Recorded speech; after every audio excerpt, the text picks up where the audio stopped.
Hello everybody and welcome to Digital Woodcarver and Spindle TV. Spindle TV mainly because that's the channel, right? How are you doing this evening? Well, tonight, it's been a long time since I've done kind of a game night, and tonight I wanted to talk about some of the past games that we've kind of designed and messed around with, but I want to design some different games tonight, just different game boards, simple game boards and all, like cribbage and stuff like that. And then I want to mess around and design a couple of simple little fun projects that you guys and girls might enjoy and stuff. And at the same time, I want to be able to answer questions that y'all have about anything and try to, get some answers in, for you all that are watching. But I hope you're doing well tonight. Thanks for joining me as always. A couple of announcements before we get started. Tomorrow night at 7 p.m. on the Digital Wood Carver channel, Burl Tishner and I are going to be streaming live talking about how to start a business with your CNC machine. We're going to be reviewing some feedback that we've got from some of our Digital Wood Carver customers and how they are marketing or operating their business and things. So if you're interested in that or just kind of wanted to check that out, definitely check us out live tomorrow at 7 p.m. Eastern Time on the Digital Wood Carver YouTube channel, or you can also watch us on Facebook live on the Digital Wood Carver Facebook page at 7 p.m. Eastern Time. Cool, right? Now, first of all, looking at the chat over here, I see a bunch of you popped in.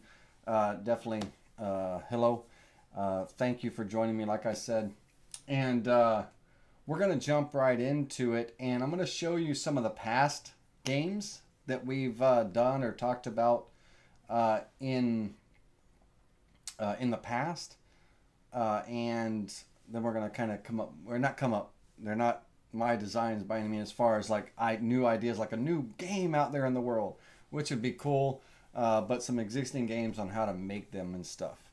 All right, before we jump into the project all, let me look over and make sure that there's no, it's just a lot of hellos, but let me make sure there's no questions.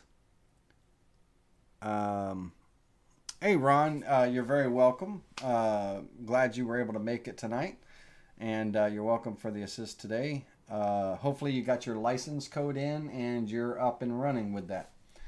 All right. So if you've never watched a video on YouTube or one of my videos or whatever, on your YouTube screen down at the bottom there should be like a little gear icon for your settings.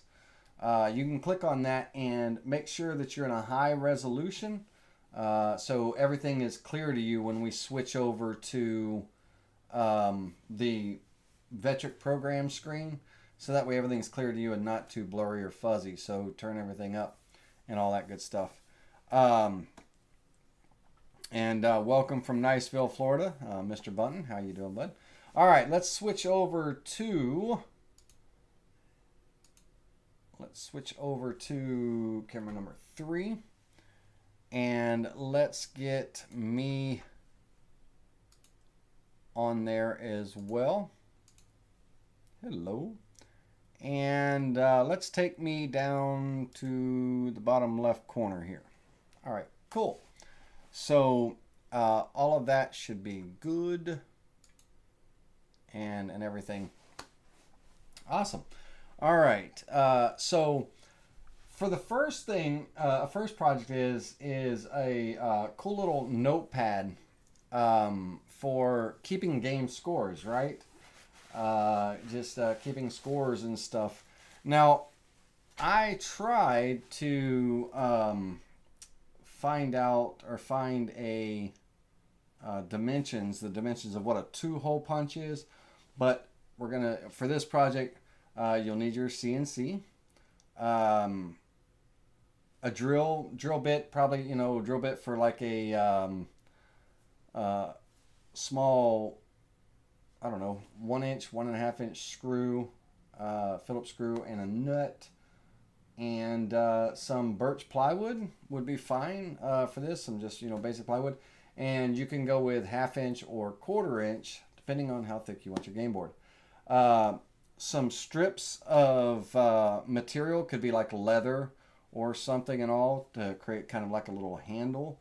And you'll see that in a moment. But for a very simple project, we are going to start off with a 12-inch wide by 8-inch height on the y-axis in the Vectric software by 1/2 inch thick. Now, you could go 1/2 inch or 1/4 inch on this, depending on what you want to do. Okay, so either one would probably look fine, or what have you. Either one would be good. And let's go ahead. On here, on our board, we're going to start from the center, right? We can start from the center, that's fine, or the bottom left corner, whichever one you want to start with. We are going to touch off on the material surface, be good.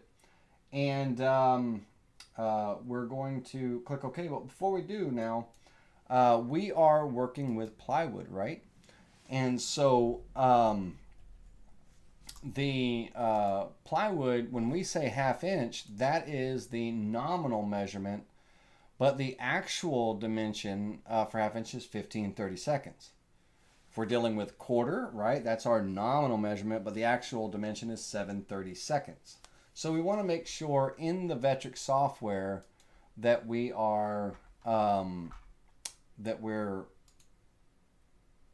putting in the right dimensions and all. So let's go back over to the Vectric software. And we're going to change this to our 15/32 for 1/2 inch. And we're going to hit equals, the equal key on the keyboard.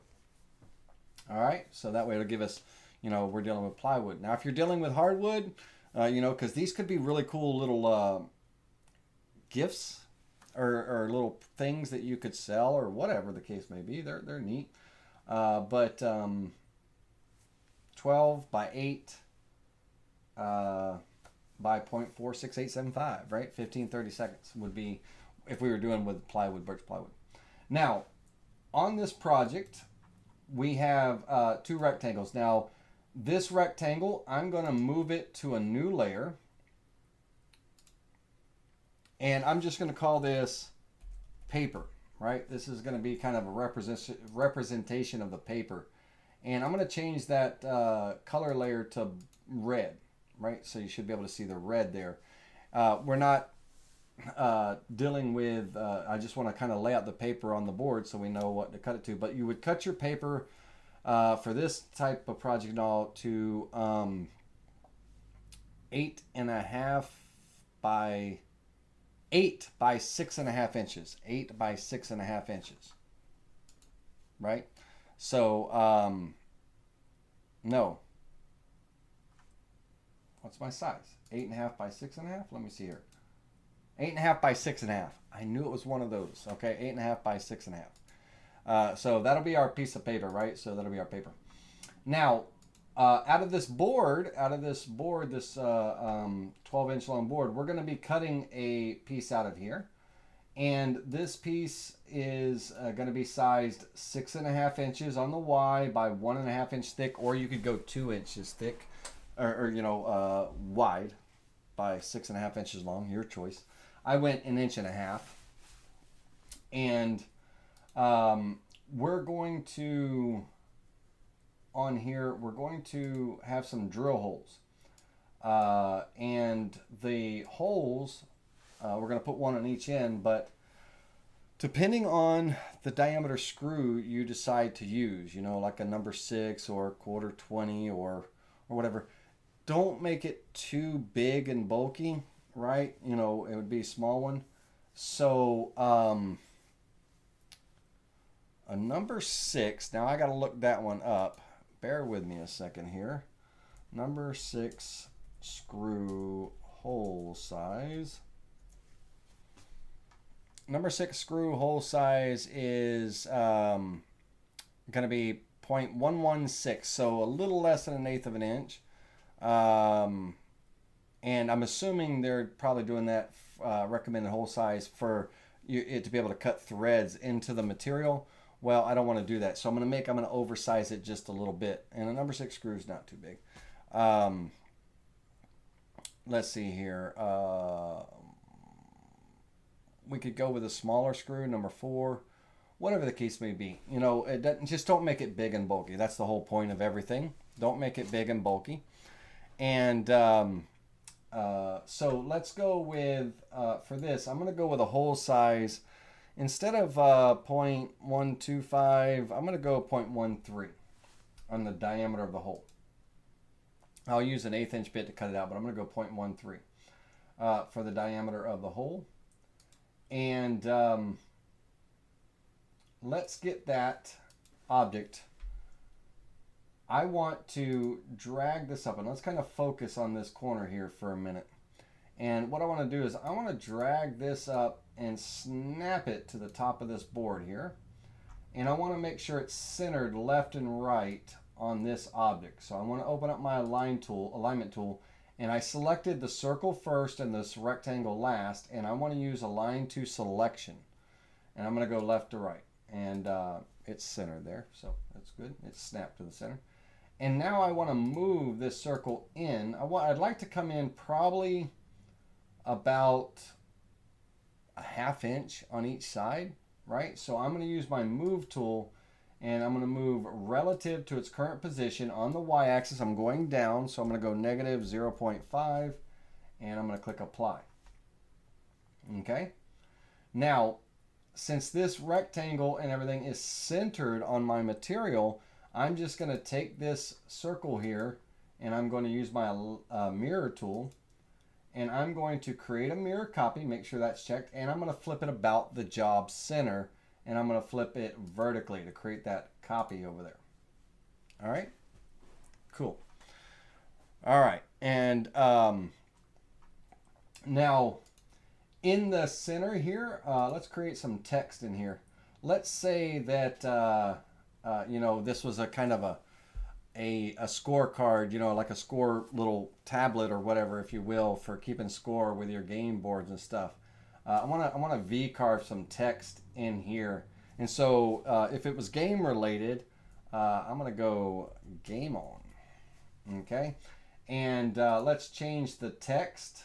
Let's go with, I'm going to go with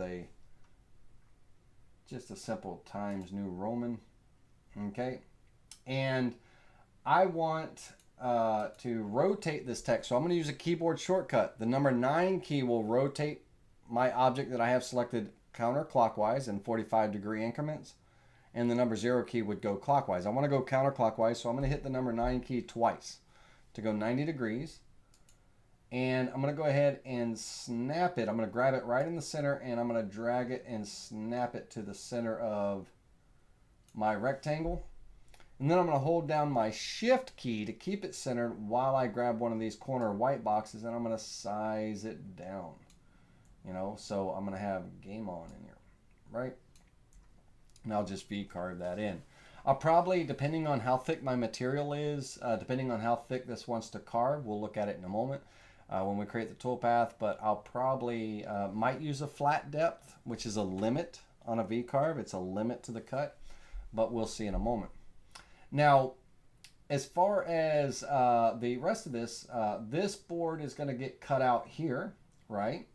It's going to get cut out of here, so I need, you know, a rectangle to kind of represent the profile cut for my actual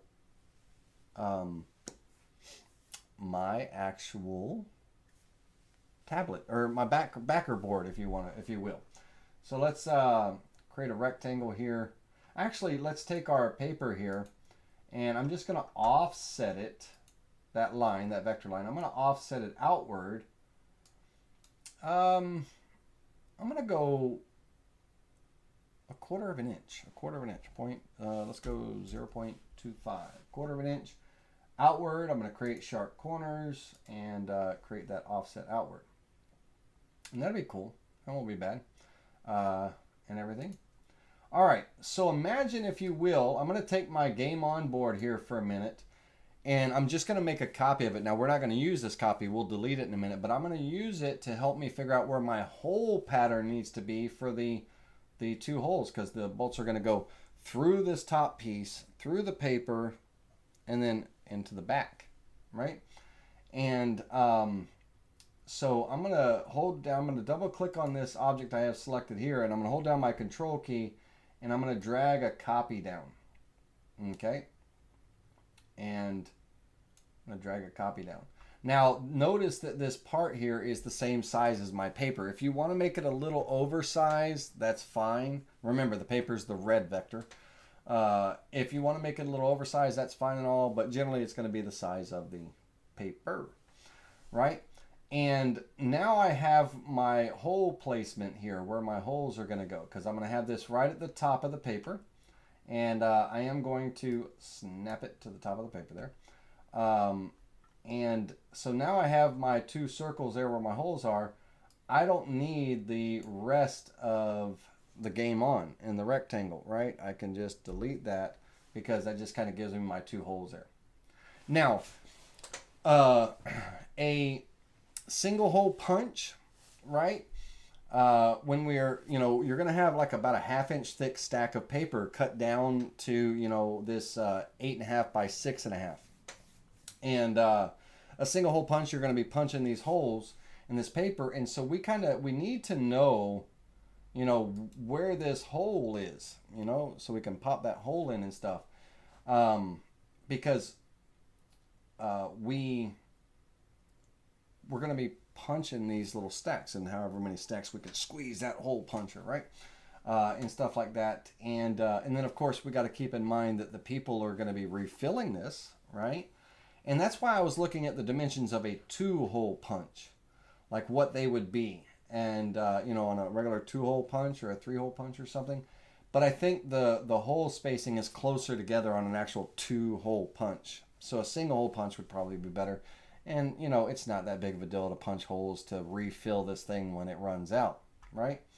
But let's see what our measurements are. So on the paper, from horizontally from the top edge of the paper in to the center of this circle, we have a measurement of about 3/4 of an inch.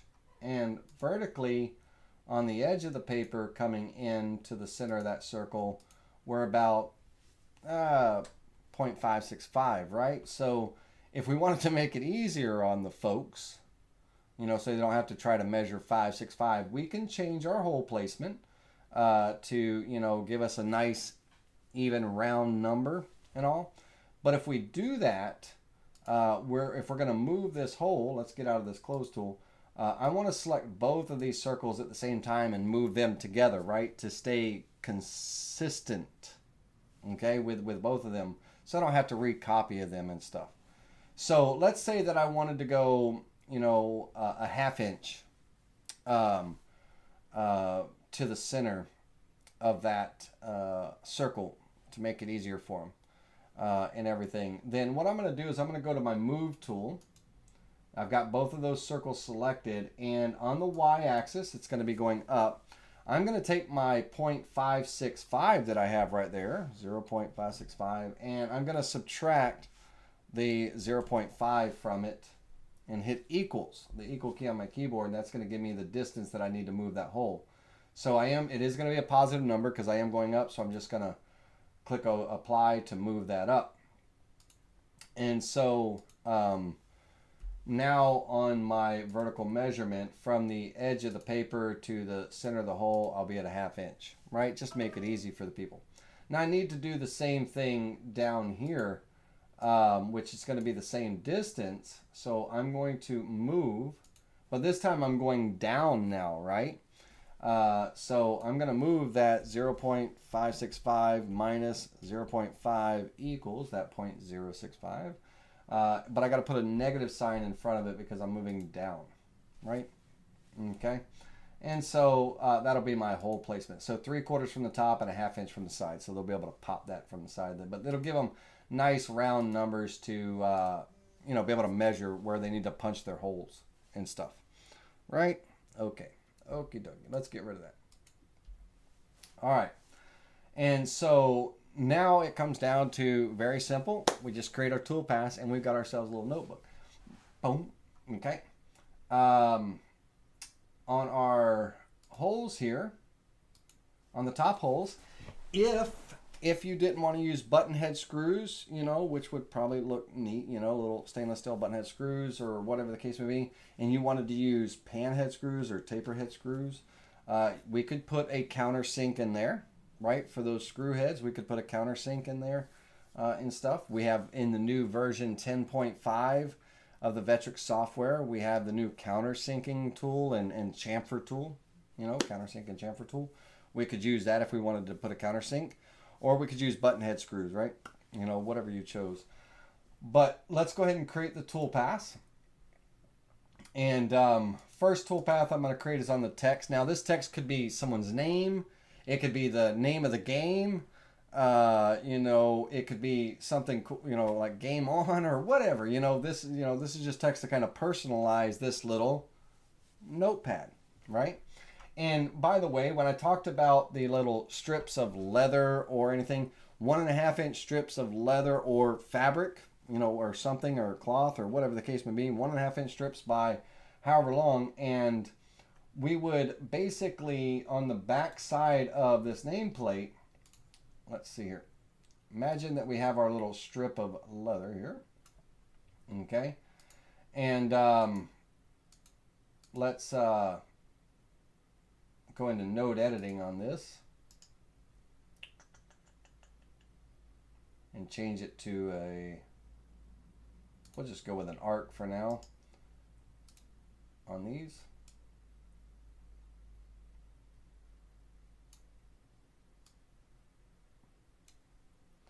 And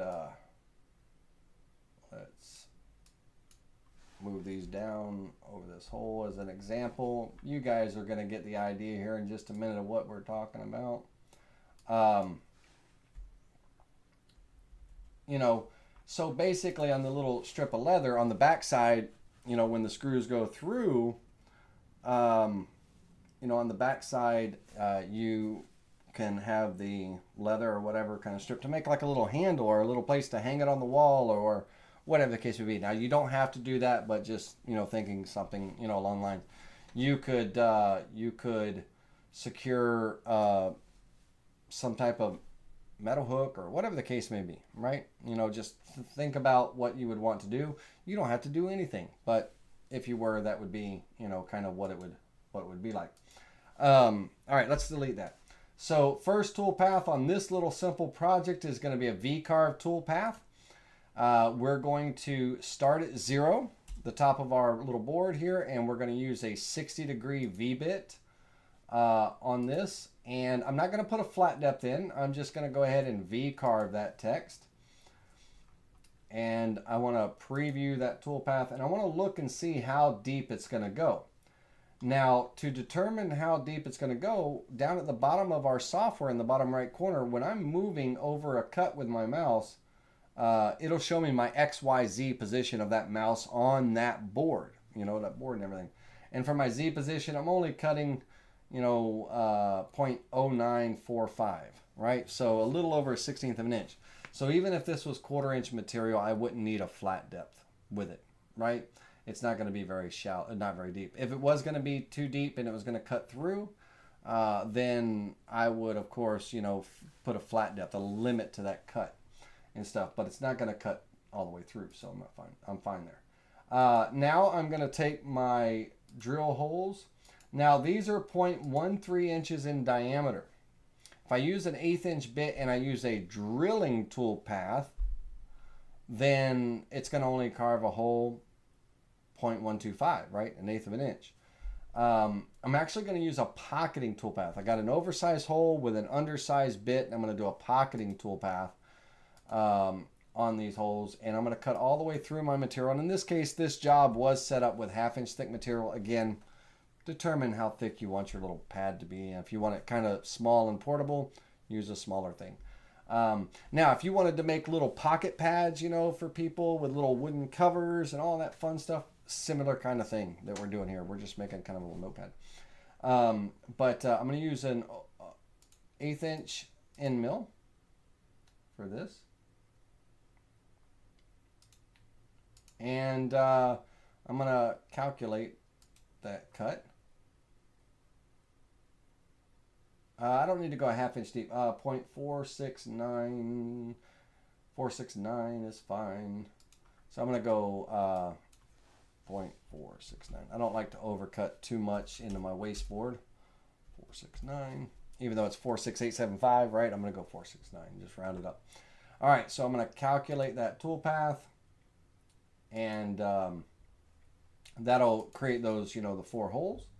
Cool beans.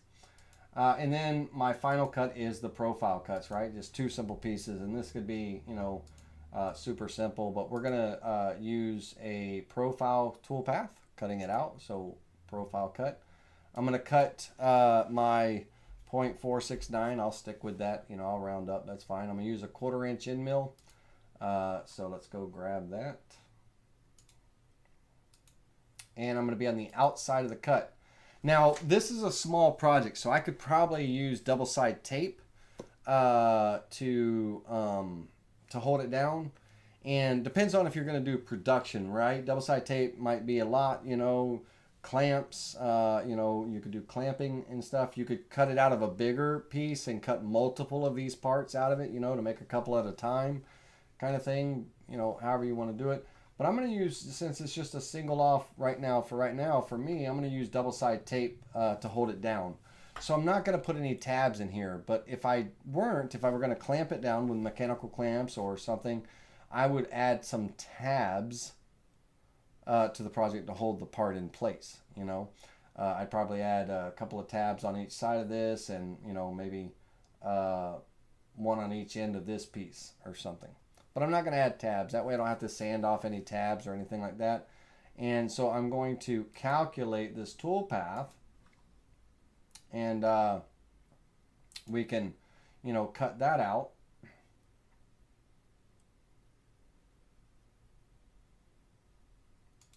Get rid of our waste. And so now we would have our part. We would have our little tag and then some screw holes and stuff, and we can make a little name tag. Now, this by no means is my design, right? It's something that I saw online and I thought it was cute to make and everything. And to give credit where credit due, Amtech company, you know, they did kind of a little how-to, you know, project and all. I liked it, and so I wanted to share it with you.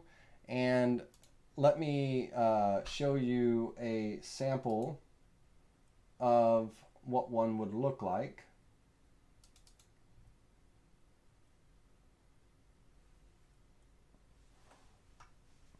Let me grab my little and move it over here.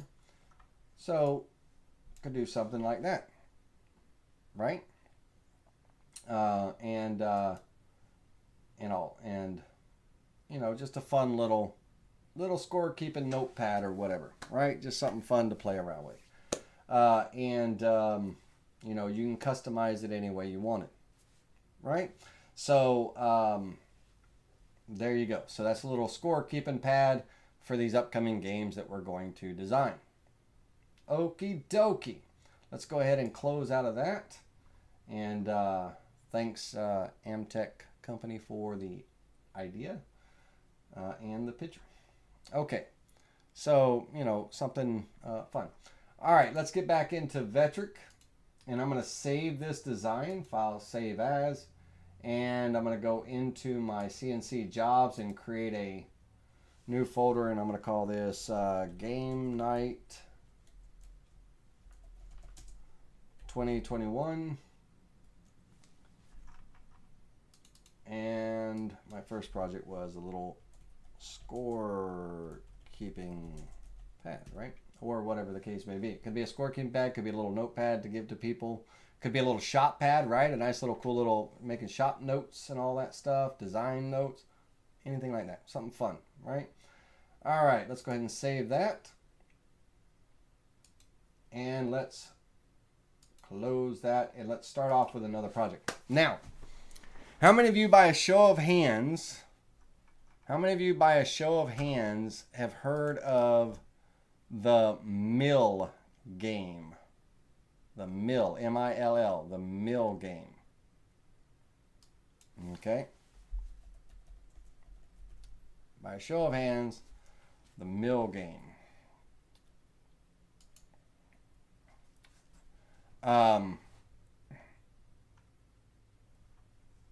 It's also known as Nine Men's Morris, Mills, the mill game. How many of you ever heard of that? It's a strategy game.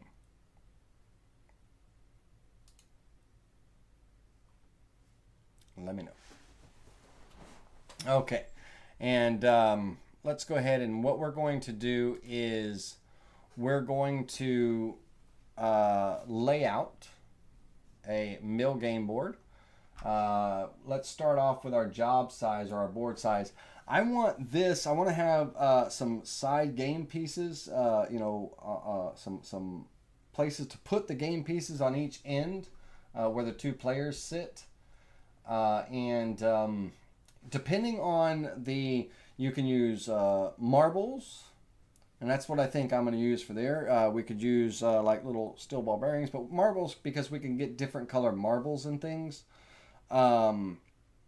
We could use, we could make up our own. We could carve out our own little game pieces out of wood. Maybe maple and cherry, or not maple and cherry, maple and walnut, or maple and cherry too. Like, we want some contrasting colors, right? And everything. And we want, I'd like to have, we need, it's 9 game pieces for each player. 9 game pieces for each player. So I want to make a place for either my marbles or pegs or game pieces that we make, whatever the case may be. Now, the game in itself, as far as the gameplay area, it's all dealing with squares, basically three squares, and everything. Let me see here. Nope, no idea. No. All right. Okay. Let me so nobody's ever heard of the mill game. All right, let me see if I can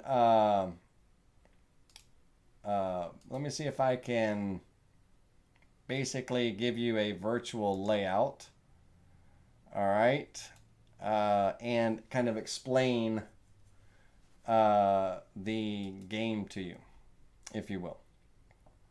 All right, and so let's see what would be the best way to do this. Let's click OK. Let's import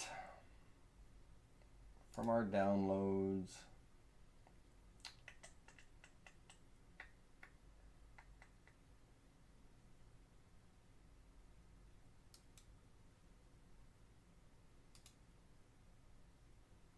From our downloads, we'll import an image. All right, so this is the gameplay area of the game Mills, or Nine Men Morris, and it's a strategy game. So each player has 9 game pieces, whether it's marbles, whatever the case may be. And they have to create what's known as a mill. A mill is 3 in a row, 3 shapes in a row, or 3 of your game pieces in a row. And let me see if I can summarize this in a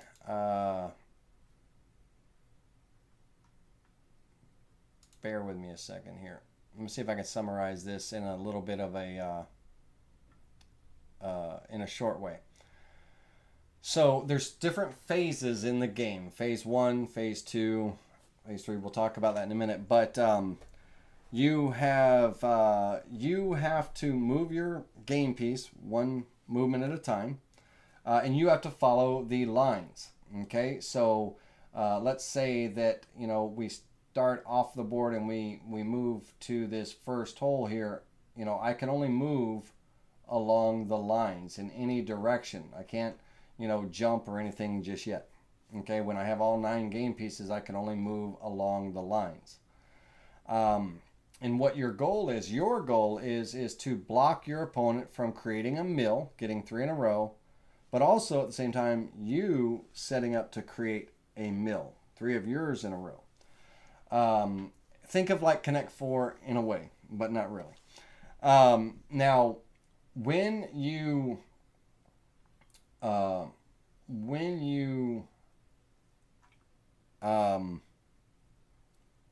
get a mill, when you get 3 parts in a row, 3 pieces in a row, you can take one of your player's game pieces. That's how you win one of their game pieces.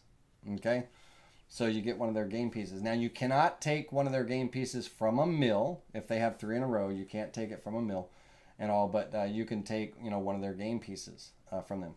And what your goal is to take them until one of 2 things. Number 1, they can't move anywhere to create a mill, or number 2, they end up with 2 pieces left. The game's over when your opponent has either 2 game pieces left, or they cannot make a move to create a mill, right? They can't do it. And so once you get the player, that opposite player, down to 3 pieces, I believe it's 3 pieces. Hold on a second here.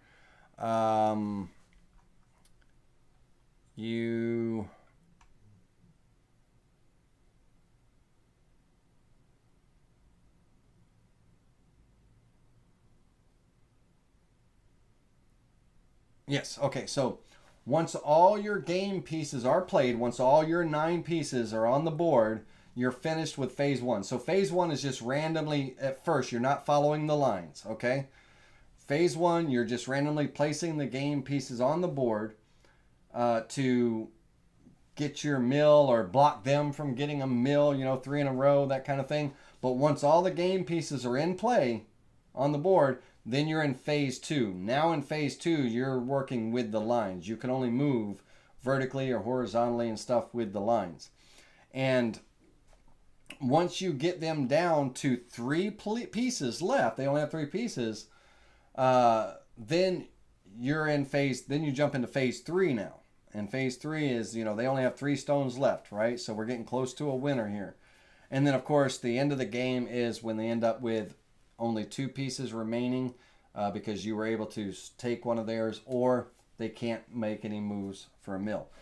It's a strategy game. The rules are on the internet. I'm not a master at it, but that's kind of in a nutshell. It's a fun strategic game to play for 2 people. It's a 2-people game, 2-person game. And it's a fun, simple game to play, and it's a simple game to design and create these mill game boards and all. You can see the gameplay area, right? So it's basically 3 squares, 1 spot on each corner and in the center of the squares, and then we connect the lines, right? And that's our travel areas and stuff. So we're going to lay out this board, but I want some gameplay areas for my game pieces, to be stored or whatever at the beginning of the game at each end. Yes, and Bruce, you would have to think, right? Have to be able to count to 3. Absolutely, right? But it's a fun little game. It's just a simple little fun game and everything. And you can check out how to play the mill game on YouTube if you want to see it played and in the different phases. You can just go to the rules of the mill game and things like that, and you can see it online and stuff. But it's a fun little game. All right, so our game board area is a square area. Now, the size doesn't really matter, what size you want it to be, how big you want your game board to be. It could be a small game board, or it could be a larger game board and stuff.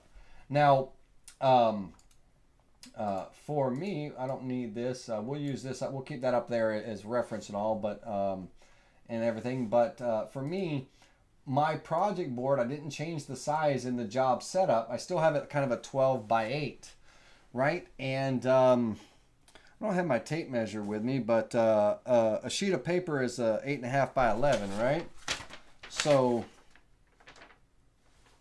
that's going to be a pretty decent game board size for me. So I'll go with that. I'll go with that because that'll give me room for my game areas and stuff. So we'll go 12 by 8 is fine. And the thickness could be, if you want a thick game board, thin game board, If you want to do some cool inlay work with it, right? Give it some nice little decorative touch, right? It doesn't have to be just a plain single thing carved in wood. You could really dress it up and stuff and really decorate it however you wanted. All kinds of fun things, right? But 12 by 8, and I am going to go with 1/2 inch thick material. Be fine. I will touch off on the top of the material for this, and I will start in the center. That'll be good for this job. All right, so the first thing I'm going to do is I'm going to draw up my game area, and since I am at 8 by 8 here, I'll give myself a little bit of room, like 1 inch on each side. So I'm going to go with a square that is, we'll go 6 by 6. And I'll throw the center of that square right at 0, 0 on X and Y and click create. Okay, so that'll be my main gameplay area. Now over here, I'd like to kind of lay out either some circles where my marbles are going to sit for the 9 initial setup, you know, the game pieces, or maybe a little trough for them just to kind of dump into. If they're flat pieces and they're not round, a little trough might be fine. But since I'm gonna use marbles, I want to create kind of like a little game layout area. So with that, I'm gonna take and draw a rectangle right about, let's snap it to there, right about here. And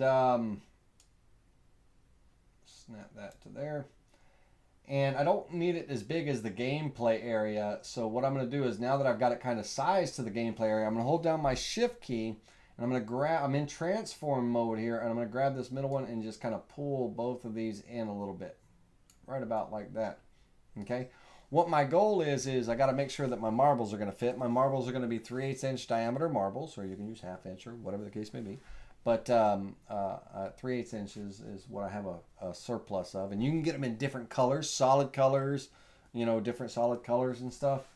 There's all kinds of, the Marble Wizard online, there's all kinds of cool places to buy them and everything. But let's go with a 3/8 inch diameter, so 0.375. Okay, and let's throw that in there. And I got to be able to fit 9 of these things in here, right? So I'm going to have 2 rows. So I'm going to hold my control key down. I'm just going to drag out 9. 1, 2, 3, 4, 5, 6, 7, 8, 9. Okay.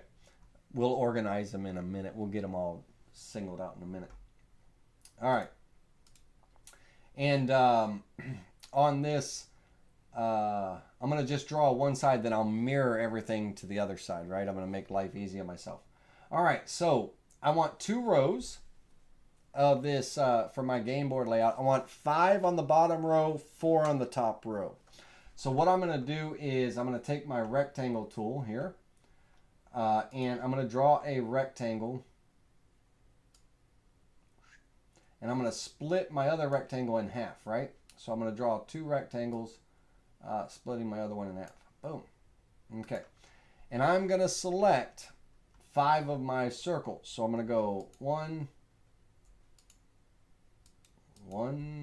2, 3, 4, 5. And I'm going to select that rectangle that I drew on here last. Okay. I'm going to go into my alignment tool. I'm going to align them to the center of that rectangle. And then I'm going to space them in that last vector vertically. So we got horizontally and vertically. I'm going to space them vertically to space them out equal distance. Okay, cool. All right, for my next ones, I'm going to go ahead and select the 4. And I'm going to select this rectangle that I drew last, the upper rectangle. And again, I'm going to align to center and space equal distance. Okay. And I'm just going to create my game layout area. Now, if you wanted them to, you know, like, because I have 4 spots here, if I wanted them to be centered, you know, more like a kind of a pyramid shape, we could do that. You know, we could you know, center these pieces a little bit more. Your call. It's your call on that. If we wanted to center that, let me snap from here to here. Okay. And snap from here to here. Spacebar. Snap a line. I'm snapping individual lines on purpose. Okay. So that I could take this circle and this line, and in my alignment tool, I can align up and down center, right? I could center that. I could take this circle with this line, align up and down to center. This circle with this line, up and down center. This circle with this line, up and down center, right? If I wanted to kind of have that pyramid. Either way, whatever your choice is. And then, of course, we don't need the lines anymore. Right? And we don't need our two rectangles anymore. So we would have our game layout area here. That'll be my marble area. Right? So either way, however you want to do it, it's all totally up to you, however you want to lay out your marbles. Now, I've got them laid out, so I'm going to go into my mirror tool.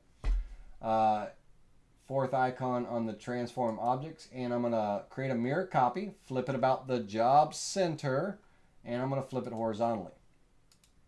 Right? Done. Boom. There we go. And so now I've got my initial, my setup, right? On both sides of the game play area. Now let's stop right here for a second and let's answer a couple questions. Suicide at all times. Is there a way of aligning text in objects simply like numbers for a clock or doing a scale?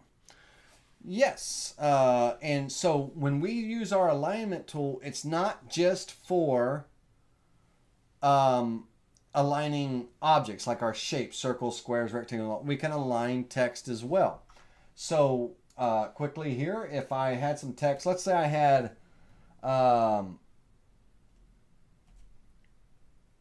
hello. Oh, bear with me a second here. Let's make this smaller. Let's go 0.5. Let's say I had hello world. How are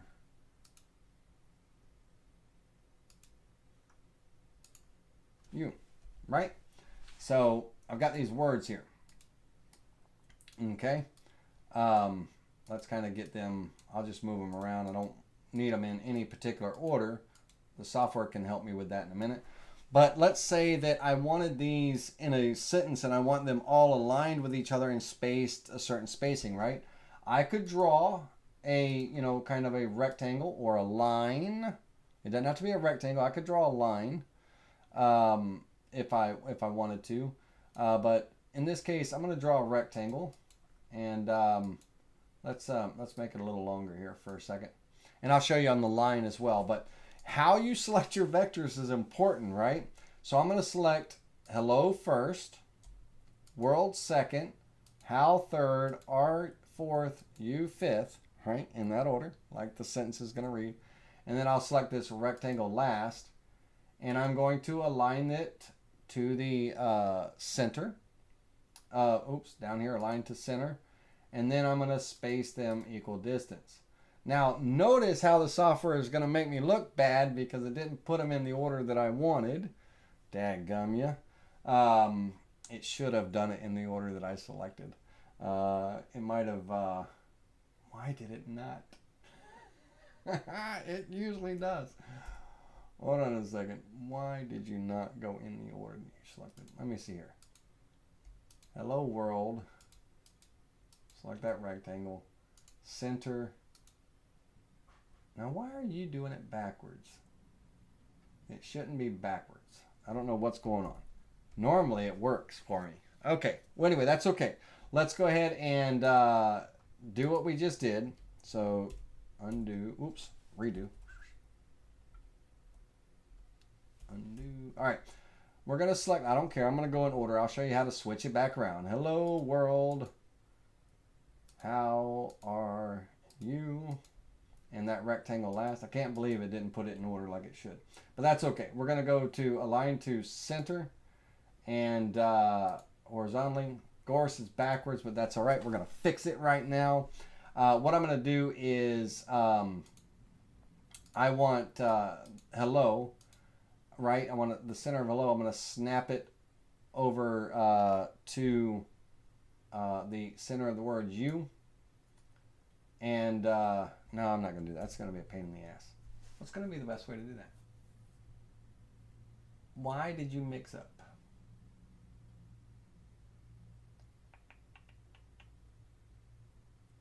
Hold on a second. I've got it. This is not going to defeat me tonight. Hello world, how are you? I'm going to group those together. Select this. Okay, we don't want that. So grouping is not the answer.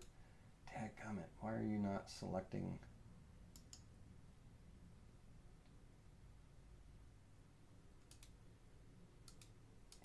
Okay. Let's ungroup that. All right, I'm going to get it at least in some general terms. Hello. We'll get it in some kind of... We'll help the software out a little bit tonight. I do not know why it's screwing with me. All right, we'll get it just in some kind of some general sentence looking thing. We don't have to be all perfect about it. All right. So let's select it. I'm still going to select it in order. Hello world, how are you? I'm going to select that rectangle last. This time I'm going to align up and down and get it centered in there, and then I'm going to space it equal distance side to side to get that spacing.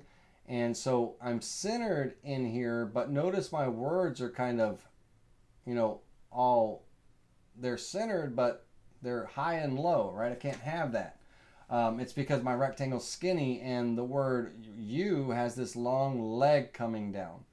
So what I need to do is I'm going to go ahead and select all of my words. You, I'm going to actually, that'll be my last word. So I'm going to select hello world, how are, and I'm going to select that you last, and I'm going to line up and down to the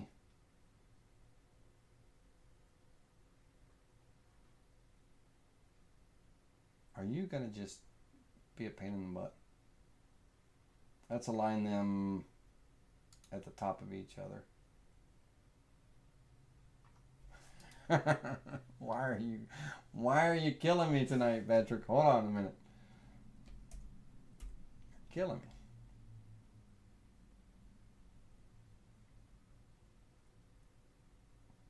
That is centered, without a doubt.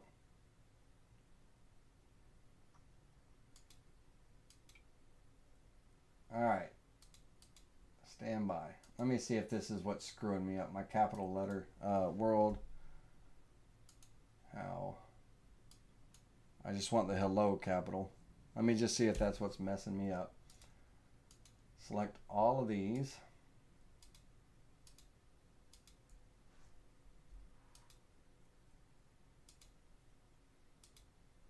Hold the shift key, Laney. Shift key, ladies and gentlemen. Hold your shift key when you're selecting more than one item.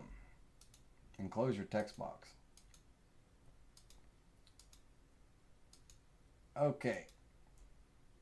Align. Up and down. You is really kicking my butt here.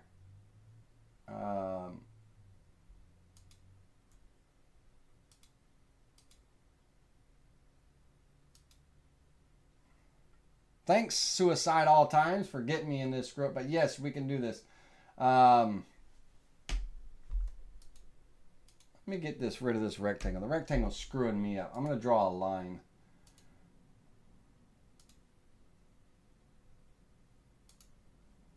Space bar. All right, select my text here. I'm going to select that line last. Align up and down. That is centered. All right. So I'm going to select these guys and this last and line up and down.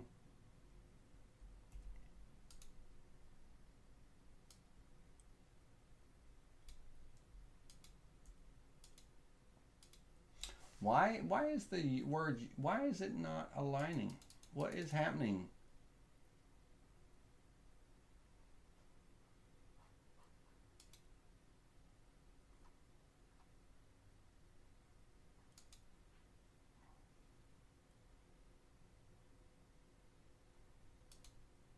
That Y is really kicking my butt.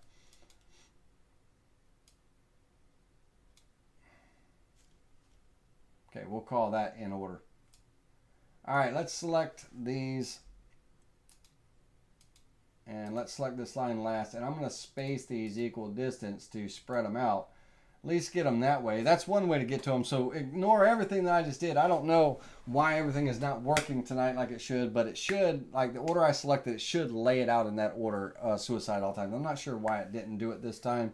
There's a reason, and I just don't have time to dig into it right now because I got a lot of things to cover tonight. But you can get them laid out. You can create your scales. You can do all that, and you can have them aligned to, you know, numbers aligned to a line, to a rectangle, and all that good stuff. All right. And you can have them space equal distance on there, whatever the case may be, like I have those words now. I don't know why it didn't put them in the right order, but for every other time when I'm designing, it always puts them in the right order when I do it, but I don't know why it didn't this time. But anyway, yes, you can do that alignment and stuff.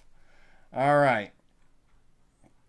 Do you have to convert to curves? No, Kevin, you don't have to convert to curves. You make it look so easy. Laney, hello, just kidding. No, it's not easy when you screw up, Troy. But when you selected this text, it stacked in the order you selected it. Then when it unstacked it, it put it in the order from left to right, making it backwards.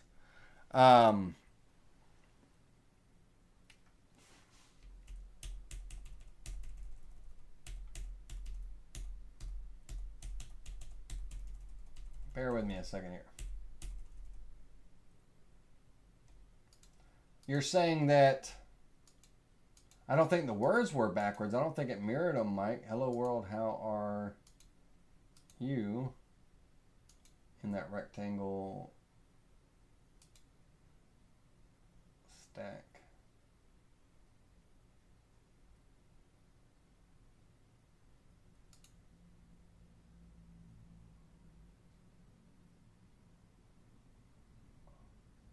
Yeah. Now, let me see here. But I still don't like the way the word U, the Y, because of the low arm of the Y, it's centering it wrong. But now, if I mirrored this, bear with me a second. There's a method to my madness. If I mirrored this, oops, not creating mirror copy, but if I flip this text horizontally, and then I take each word. No, hello's in the wrong place.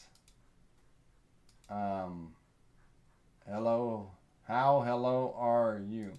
No, that's not the case. All right, so it didn't put them in that order that I was thinking. Yeah, it's all backwards. It's all mixed and matched and all that stuff. But if I came in here and it did not align to center, if I came in here and had those selected in that order, and I align up and down, and then space, it should keep them in order, right? So don't go to center and stack them all on each other, just up and down and then space. So basically, where they were, I aligned up and down to get it up in there, and then spaced equally, and it spaced out. But because it's going off the center of that rectangle, and my rectangle is only so tall, it's not putting them, you know, it's not lining up the text like I would like to see it. You know, I'd like to see, you see how the Y here is, you know, off, you know, on that because of the Y. It's got the Y lined up with the rest of them and everything. So it's kind of throwing it off and stuff. I'd like to see the bottom of, you know, these guys. I'd like to see the center of this aligned to the bottom of that. But it only, I'm either aligning to the top or the bottom, right? So it's kind of, you know, I could take this and then align to center to bring it into that kind of alignment, but it's still not totally perfect. But anyway, play around with it, suicide at all times. But yes, you can do that. All right, let's create our game area. So this is going to be my outside square. I need 2 inner squares as well. So we're going to offset this game to get through this mill game, because it's a very simple game to lay out and carve and stuff. We're going to create an inward offset, and how far you offset this, you know, your lines and stuff, really just kind of depends. We want to make sure that, you know, our smallest square, that when we put our 3 marbles, or our, let's say if we put, you know, 9 marbles around here, that it fits, right? And all that stuff. So if I offset inward, I'm going to just go 1 inch, let's see, this is a 6-inch, 1.5. I'll go 1.5 inches in each time. So 1.5 and go offset, and okay, 1.5 is too big for that. So let's go 1 inch offset. There we go. Okay. And now I'm going to just steal one of these marbles. I'm going to hold down the control key, and I'm going to snap, let go of my mouse, keeping that control key held down, snap, let go of my mouse, snap, let go of my mouse. I'm keeping the control key held down, and I'm just dragging a copy, and I'm, oops, letting go of everything that time so I can get this snap where it belongs. Control key down, and I'm dragging a copy, snapping to there, right? Holding the control key down, and I'm going to drag, and I'm going to do the same thing here all the way around to the 9 spots. Okay, and then finally I'll do the same thing up here. I'm holding the control key down, just letting go of the mouse when I snap it to those points. And as long as I have smart snapping and geometry snapping on, it'll snap to those points. Okay, and so that's going to be the game board layout for mill. And now I need to create some, I've got my box lines that I'm going to be V-carving a groove in and stuff, you know, to create the little layout lines. But now I need to create my vertical lines, right? So I'm going to take and draw a line from the center of this circle to the center of this circle. Space bar to finish. Draw a line from here to here. Space bar to finish. Snap from here to here. Space bar to finish. And from here to here. Space bar to finish, right? And so we've just laid out a mill game. Okay.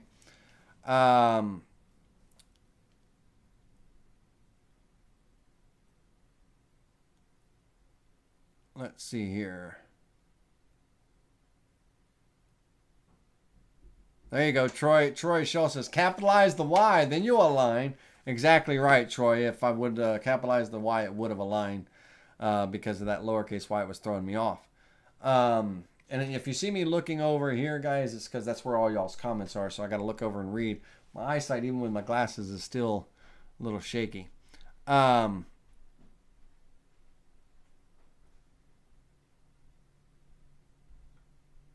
I got you, Mike Smith, at what you're saying. That's cool. Let's see here. Is the big box influencing the alignment? The big box. No, it was the rectangle that I had selected last. That's the last object that I had selected that you select in your alignment. The last object you select is what's influencing the alignment. So big box, the big whiteboard, the bigger box that I had in the background, none of that was influencing it. It was the rectangle that I was using. Bigger rectangle, Bruce says, if I made a bigger rectangle, would that work? Possibly. Yeah, possibly, but capitalizing the Y would make it work even like it should, better. Let's see here.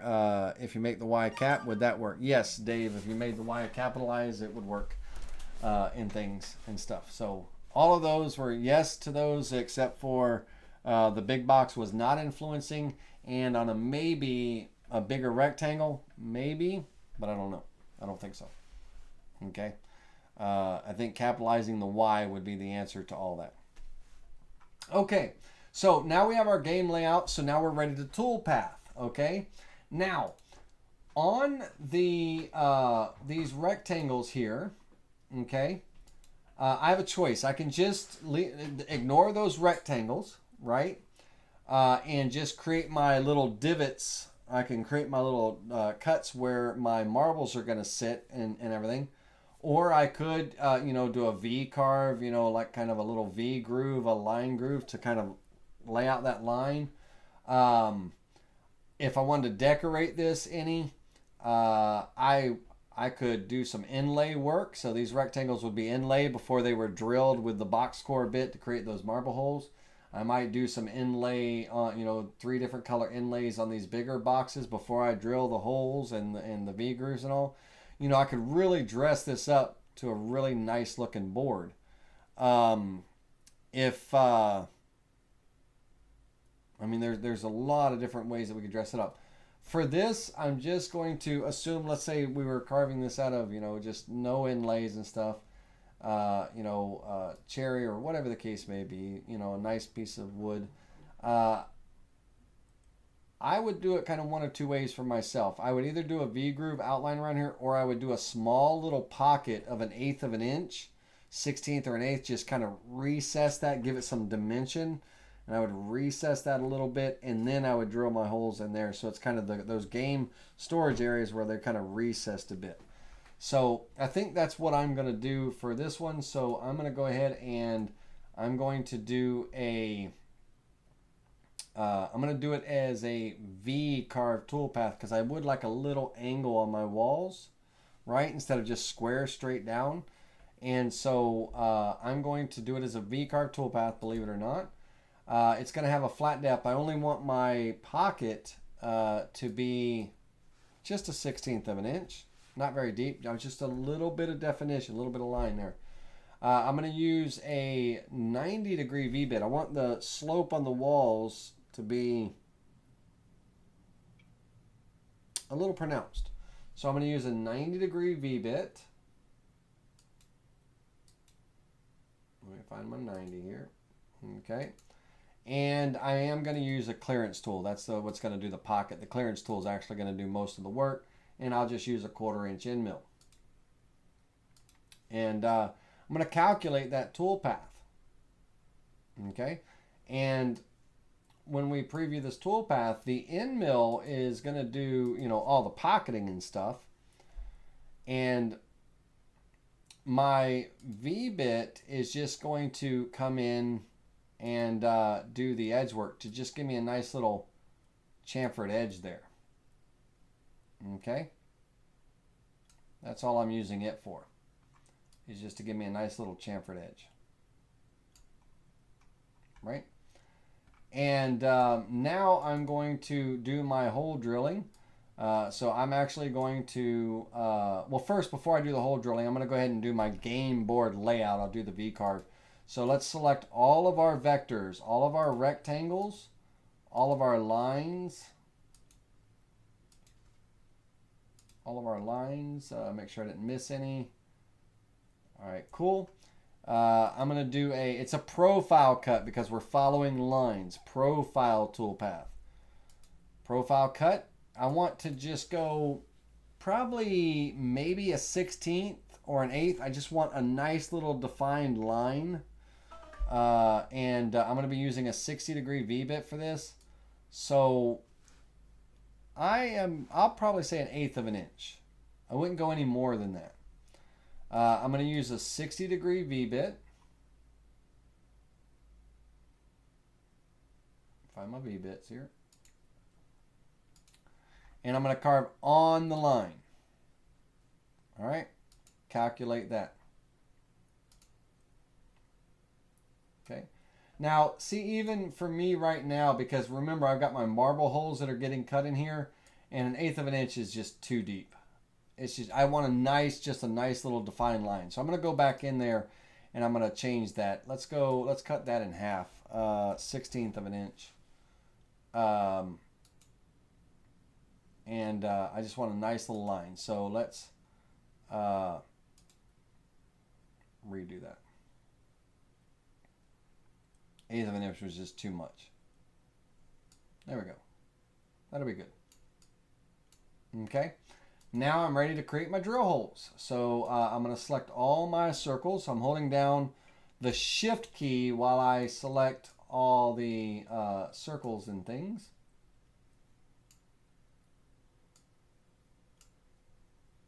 And I'm just drawing a box around everything.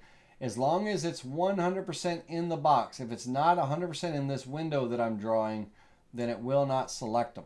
You know, so I got to make sure that it's 100% in the box when I'm selecting these.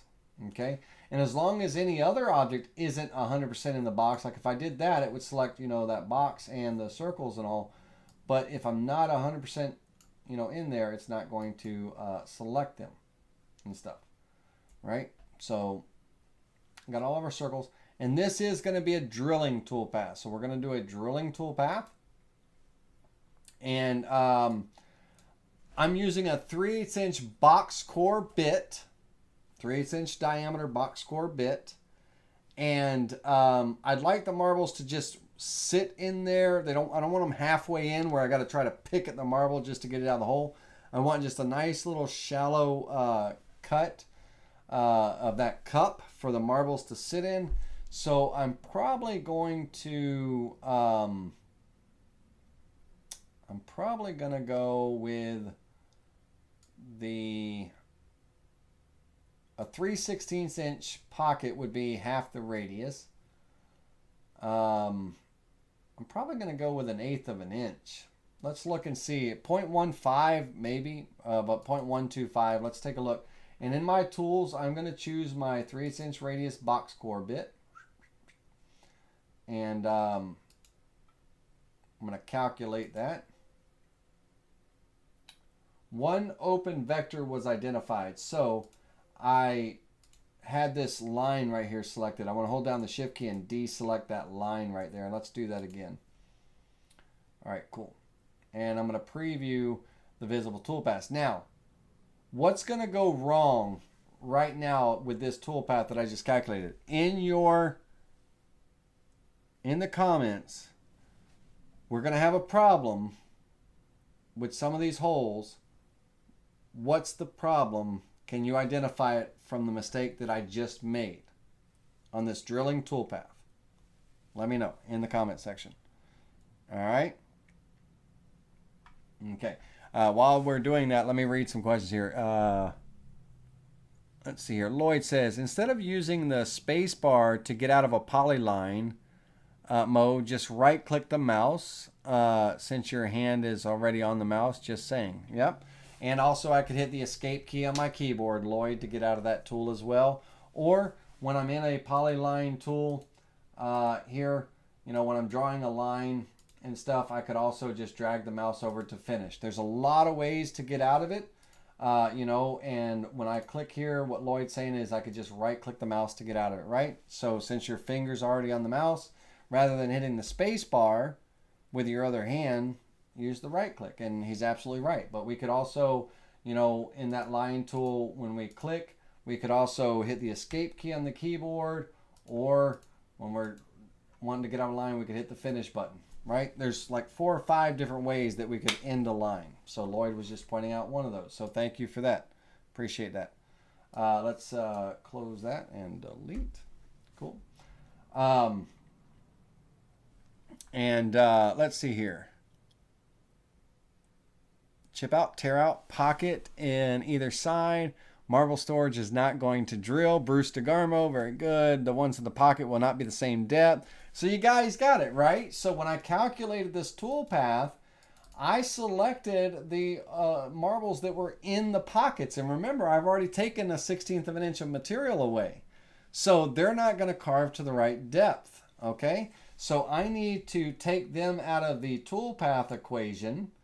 When I calculate this toolpath, I need to create one toolpath for the game area, right? Game area drill, and I need to create a drilling toolpath here for these guys, but they have to have a start depth. So I'm going to start at a 1/16 of an inch, and I'm going to cut down an 1/8 of an inch from that 1/16, right? So that way they're, you know, at the level that I want them, but I have to have a start depth because there's already material moved away. So you guys caught it. So very good. So let's preview the visible toolpaths. All right. And we have our gameplay area, right? So a very simple game board, very fun. You know, you could customize it with some text. You could have like little cribbage pegs to keep score, like little peg holes here. You could do some inlay work. You know, I mean, there's like so many variations. And if we were to type in mill game board online, and we were to look at some of the images of different mill game boards, I mean, you could go basic. Of course, you know, most of them all have their lines painted. You know, some of them have just like dowel and peg holes, right, that they fit into, and the pegs are painted different colors. Some of them have, they're built into a box where it has storage underneath. You know, some of them, you know, I don't think, let me see if I can find one that's inlaid. Is there? Mill game wood board. Let's see here. Here's a pretty one, right? Someone's done some laser work on the outside edges, right? And they even went kind of a little decorative with their little pegs, right? And stuff. And they created little recessed holes for these little men to be on. There are, you know, lots of different examples of the mill game. This one's kind of like a little puzzle piece, which I'm not sure that would probably drive me crazy, but, you know, you can have some fun with it. You could do some inlay work, right? And in my case, if I did inlay, I would do inlay on all the squares and I'd have different colors. But you could have some kind of fun with it, right? So it's just a very simple game. It's not anything new. It's out there. People play it. It's a good strategy game. It's something that you could design and sell or what have you. You could customize it with their people's names and just have some fun, right? Okay, so let's get past the mill game. Any questions on that? And every one of you got it just right. As far as the error that I created, my holes, if I would have not created them as separate toolpaths, let's rename this one so we know what's what. This is the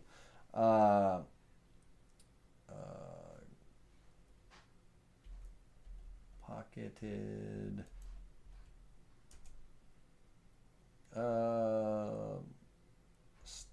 here, hold on. No, let's call this the game staging area drill. Okay.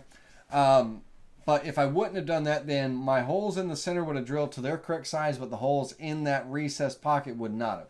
So I had to create a start depth for that separate tool path and everything. So good catch on all that for all you that answered that. Awesome. All right.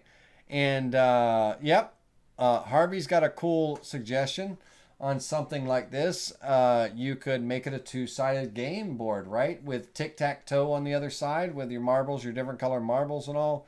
X's and O's, X being black and white or whatever, orange and red, things like that. You could create a two-sided project and all that fun stuff. Now, I'm going to save this file, save as, and I'm just going to call this in our documents, CNC jobs, game night. I'm going to call this the mill game, right? And this is just a basic design of how, I mean, it could be, you could really dress it up. All right. Now let's, I'm going to minimize this for a minute, and let's look at some of the game boards that I've created and that we've kind of worked with in the past. Chinese checkers, right? Chinese checkers, you know, it's a marble game, 3/8" marbles and all, but there's a layout for Chinese checkers, and you got some pocket areas. Let's look at the tool paths on this, and let's preview all the tool paths here so we can see the game area laid out. So that's a fun one. We're going to create a cribbage board in a minute. That's going to be the big game to create. We're going to, at the end, because I want to create a nice little involved game board, cribbage board. So we're going to get to that in a minute. But, you know, so we got a nice little, very simple Chinese checker. Cool.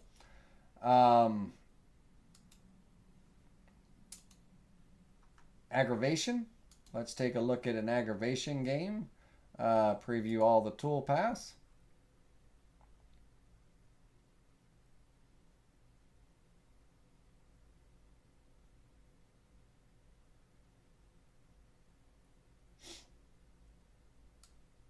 All right, so we got an aggravation game here with the different starting areas and then the gameplay. That's a cool project. These projects and videos in these projects were done on Spindle TV in the past, so you can reference those and everything. If you use a 3/8" ball nose and making 3/8" marble holes, just use said ball nose in V-bit mode and project on the part. Okay, cool. I'm with you on that one.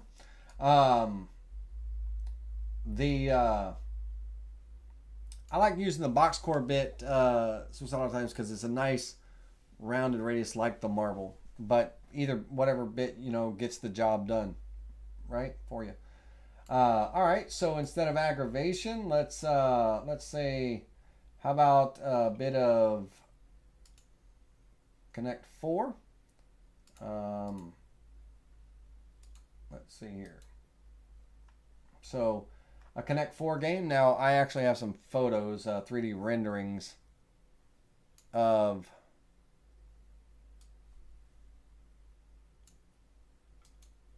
the photos here. So this particular game design that I did in the game night, I think it was like a year ago or whatever. All the parts are cut out so that it can be boxed up, you know, and stored away. And then, you know, it can be put together in the box, right? So the box kind of becomes the base for the game. And, you know, nice little Connect 4 game. And here's the project file for that and all of its tool paths. There's different boards, so we have board 1, board 2 for the game parts and the box frame, and the third board cuts out, you know, more of the box frame and stuff and everything and stuff. And then your main gameplay area. But Connect 4 is a fun game, and then there's 2 boards that just get cut on the table saw. They don't need any CNC. So those are just sign of just when you're thinking of games and stuff like that. I mean, there's all kinds of checkers, chess, and things like that. Cribbage is a popular one. You know, a lot of people do cribbage boards and stuff. I looked online for a Texas Hold'em game board, right? Texas Hold'em. There isn't one, right? Like a place area and all that.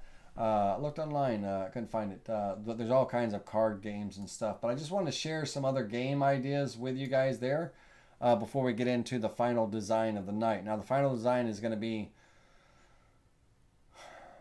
a little involved, so we're going to try to get through it quickly, but efficiently. All right. Now, let's see here. We're going to create a new blank project. Let's see here. Has anyone plated non-conductive material with a conductive coating like nickel plate wood?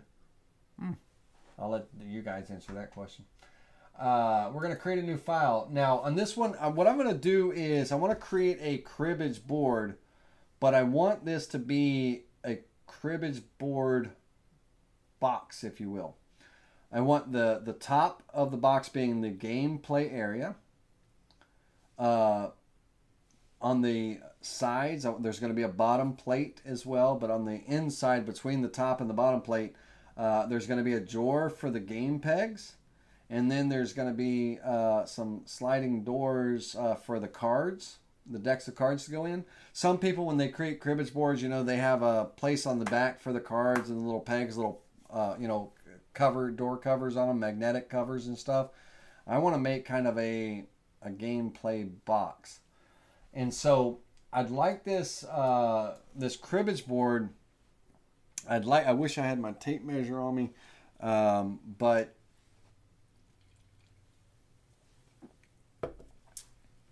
I want it to be about 18 inches. We'll go 18 inches. And this design is right off. There's no pre-planning here, so I just know what I want.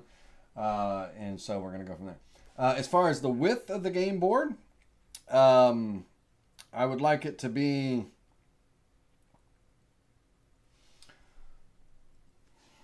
about 6.5 inches. We'll look at 6.5. That looks good. If I need to change the width, we'll do that later. All right. Now, that's going to be the top and bottom base, right? On the job size, the thickness, I could probably do 3/4 inch on the top, but for the walls, the side pieces and everything, I don't want to go that thick. I don't want it to be big and bulky. I want it to be, really refined. So they're probably going to be, the walls are probably going to be about 3/8, half the size. They may even be 1/4, but I think 3/8. 3/8. Think of like a jewelry box or something. I'm going to go 3/8 on those. For the bottom piece, the bottom part, it's going to be, for the bottom part, it's going to be probably a 1/2 inch thick. I don't really need a real thick base. I don't want this to be like big and bulky. I want it to be like just really sharp looking, right? So I don't want to go too thick and bulky with the material. So I want to try to make it finesse it a little bit. So I'm going to go with a 1/2 inch for the bottom piece. Okay, so I'm going to click OK. And I'm going to use a rectangle to kind of lay out my box frame, if you will. So I'm going to come in here with this rectangle and draw it around the outline of my perimeter of my base. And I'm going to offset this inward. And this is going to be a reference of my outside line, but I would like to have a reveal all the way around of about a 1/2 inch reveal all the way around. So I'm going to offset inward about 0.5 inches, and I want square corners on this, and I want to delete the original. Okay, so that's going to be my reveal. Now the material that I'm going to be using for the box kind of frame, if you will, I'm gonna say that I'm gonna probably be using 3/8 inch material.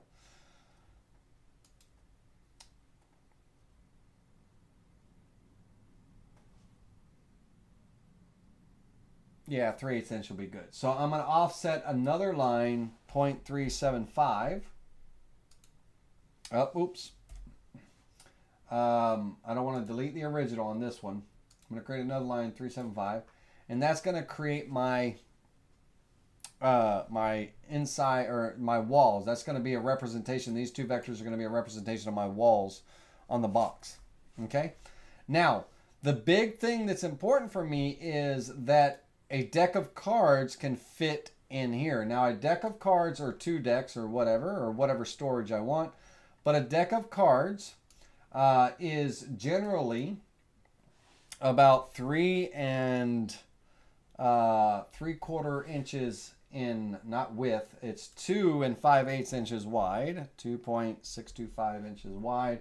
And it's roughly about 3 1/4 tall. Now that's the actual dimensions. So I want to make sure that, you know, it fits in. And it's about 5/8 of an inch thick for a deck of cards, the box of deck of cards. And if you want to find something hard, type in deck of cards box measurements, and they don't have like they don't have a picture saying it's this wide and this tall, right? They have all the boxes unfolded with the millimeter or centimeter dimensions, you know, like if you're making your own deck of card playing box, right? Tough. I had to go out and measure a deck of cards. But anyway, so a deck of cards can plenty fit inside of this storage area, right? Multiple decks, you know, but in the center here, I'm going to have a small drawer, and it doesn't have to be that big of a drawer and all, but I'm going to have a small drawer that my pegs are going to go into, so that, you know, when I pull this drawer out, all my little game pegs are in there, right? And this is going to be it could be a 3 or 4 person game board layout. I plan on it being kind of a 3-person game board with 3 holes across, right? So I want, you know, to have, you know, some game pegs and stuff. And I believe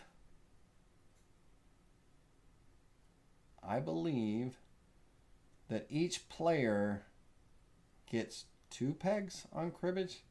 I don't play it that well, so you guys let me know. Is it 2 pegs or 3 pegs for cribbage board? I know they're really only using 1, and then there's 1 to keep score, you know, the color to keep score, and then 1 for the gameplay move. Kind of think it's only 2 pegs per player, but let me know in the chat if you know. 2, right? So Bruce DeGarmo says 2. There you go.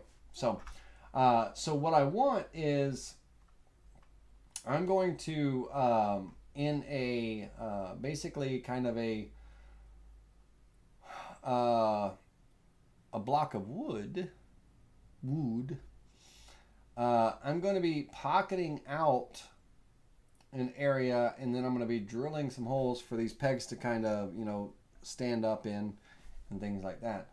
Or it could just be an empty drawer where the pegs just get thrown in, or whatever the case may be. Now those game pegs, they're probably about an inch or so tall, you know, inch and a half tall.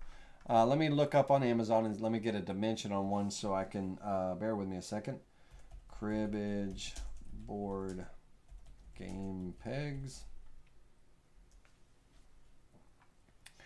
And they're going to vary of different sizes and things. But let me...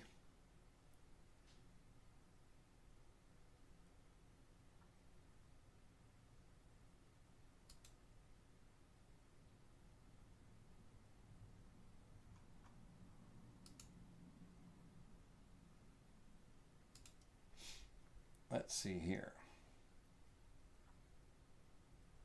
They are 1 inch tall, and they taper. They're 0.09 inches at the bottom and roughly about 0.26 inches at the top. You know, they taper. And if you're wondering what I'm looking at, I am looking at them on eBay. Basically these game pegs right here, right? You can get, they come in all different styles and all that, but eBay, Amazon, there's so many places, but they're about an inch in length, right? So that means, you know, my drawer, let's look at a side view of this. We're going to draw a side view on this. So I've got my top game board. I've got my bottom base.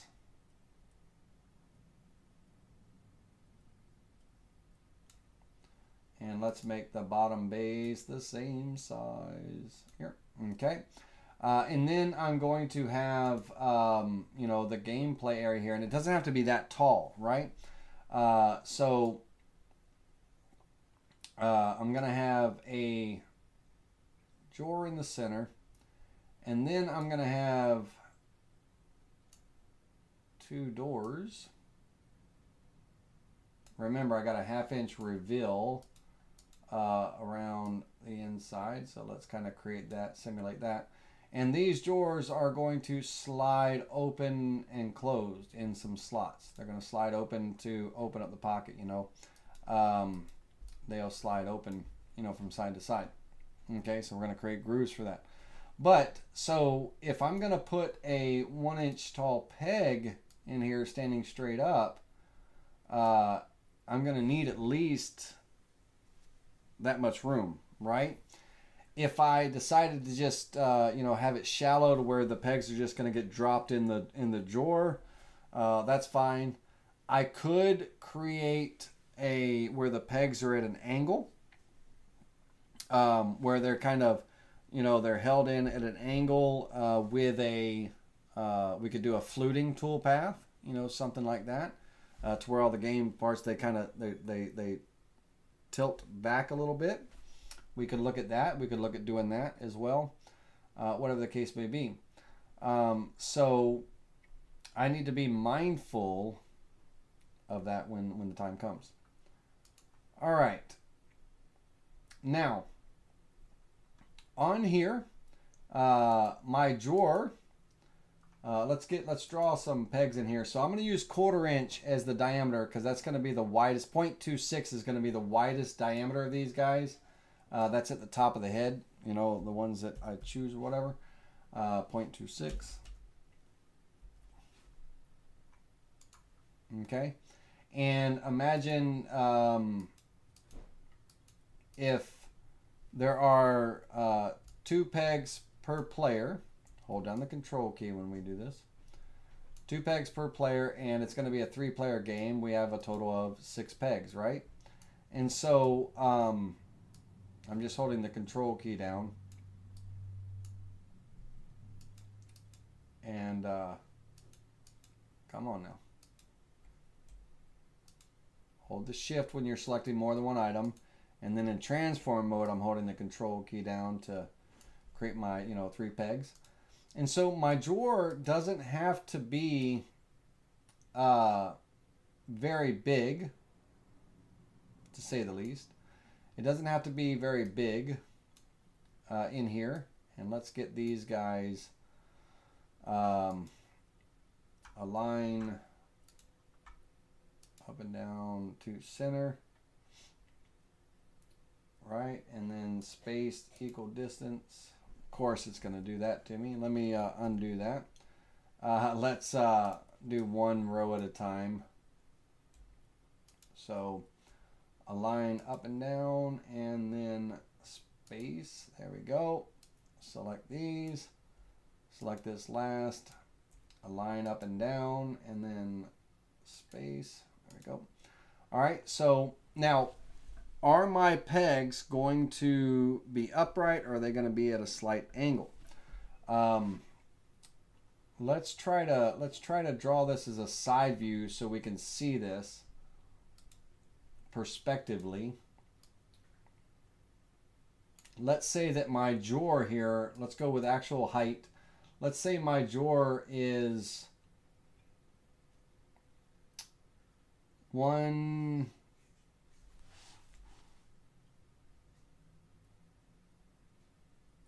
let's go 1.5, right? Or 1.5. We'll go for right now 1.5 inches tall. And let's say that those pegs are 1 inch tall. So I'm going to be at least 3 inches in length. Okay.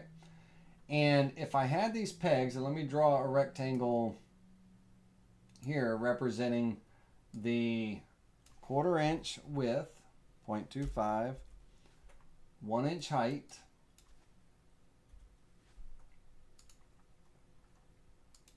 And of course the pegs, they're 1/4 inch at this diameter here, but they taper, you know, to kind of, you know, they taper inside and all that, whatever the case may be. But I have a choice. Do I want this to come down straight in, or do I want to make my box shallower, maybe a little, it doesn't have to be as tall, and do I want them to have a little bit of a lean to them where they stick in the hole with and they kind of stack in a lean, you know, that kind of thing. And I could do a fluting toolpath to kind of create that cut, but it's going to be a little bit tougher on me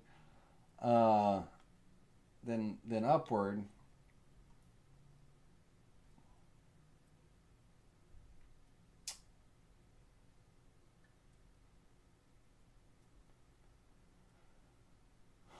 If I were doing it as a fluting toolpath,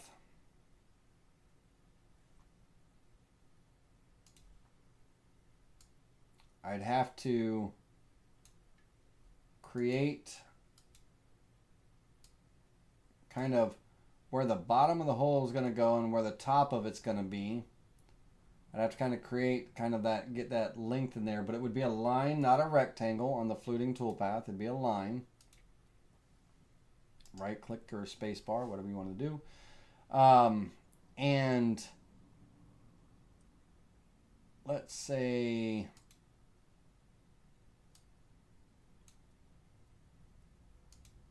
on that line, if I did a fluting toolpath, it would be a ramp over the length. The cut depth would be at least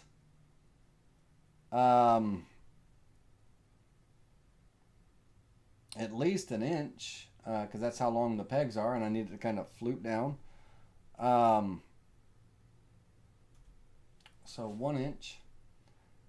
I'd use, because it is a 1/4 inch head, and even though it does taper, I'm creating little troughs for it. It does taper down, so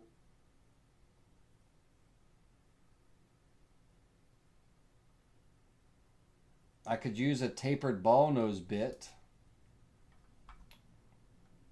1/8 inch tapered ball nose bit.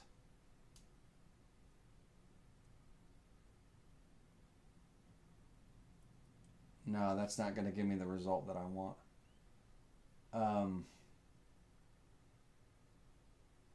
Well, it might. It might. Let's try. Let's see what it looks like. Let's go with a 1/8 inch tapered ball nose. I'm going to ramp over the entire length from start to finish. It's going to be a straight linear ramp. And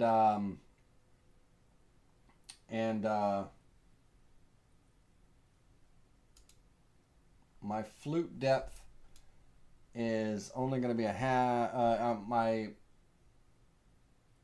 material is set up in this job for a 1/2 inch, so it's giving me an error about cutting through, and that's fine. So I gotta change it just for this preview purpose. Here, let me change this to 1 1/4 just for a minute. What my drawer size would be if I did a fluting toolpath, 1 inch deep and everything. Let's see what this would look like.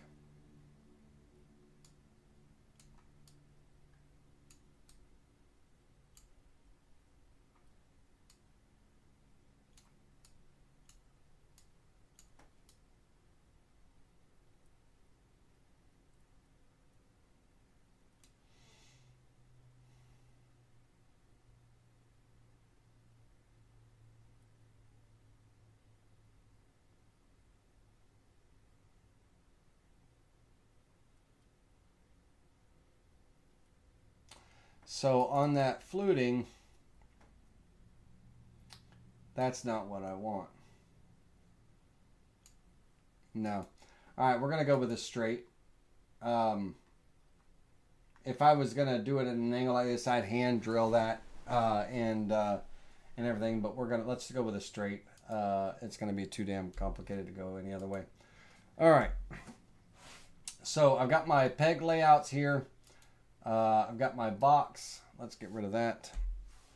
And so if they're gonna get drilled in here, my walls have to be at least to give me some clearance for when my peg drawer goes in. My drawer is going to be 1.25 inches.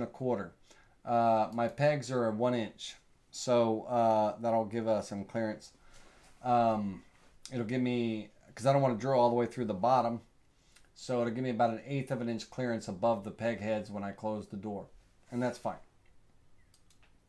Okay, so I know a deck of cards can fit in here, and I've got kind of like, you know, the vectors for my drawer and all kind of laid out and all that stuff. I'm going to group this together because that's kind of the layout that I want on there. And here, you know, on my drawer, I could either build the box or cut and carve the little box drawer. I could carve this out of a solid piece of wood with kind of a pocket cut and then the little drill holes at the bottom for the pegs to sit in. However you want to do it, you know, depending on, you know, how thick of a material you're going to use. Now my drawer walls that the drawer is going to slide in between, they're going to be 3/8 of an inch. So my drawer is centered, so I've got to draw the walls in here. And they're going to be 3/8, 0.375 wide. And let's kiss that up against here. And here. Let's get both of these up there. And this one here. Let me get over so y'all can see what I'm doing here. That over there. Okay. So we got that wall, and then I'm just gonna take and hold down my control key. I'm gonna grab it right in this bottom right corner here. Hold down my control key and just snap that to this side. Okay. So I'm gonna have 2 grooves that are cut in here for my pieces to fit in, and all. And then as far as a back piece, I don't necessarily need a back piece to stop the drawer. But I could, you know, if I was gonna, you know, just box this in. My 2 wall pieces, you know, they could go all the way to the back grooves here. Oops, not all the way there. All the way to the back grooves here.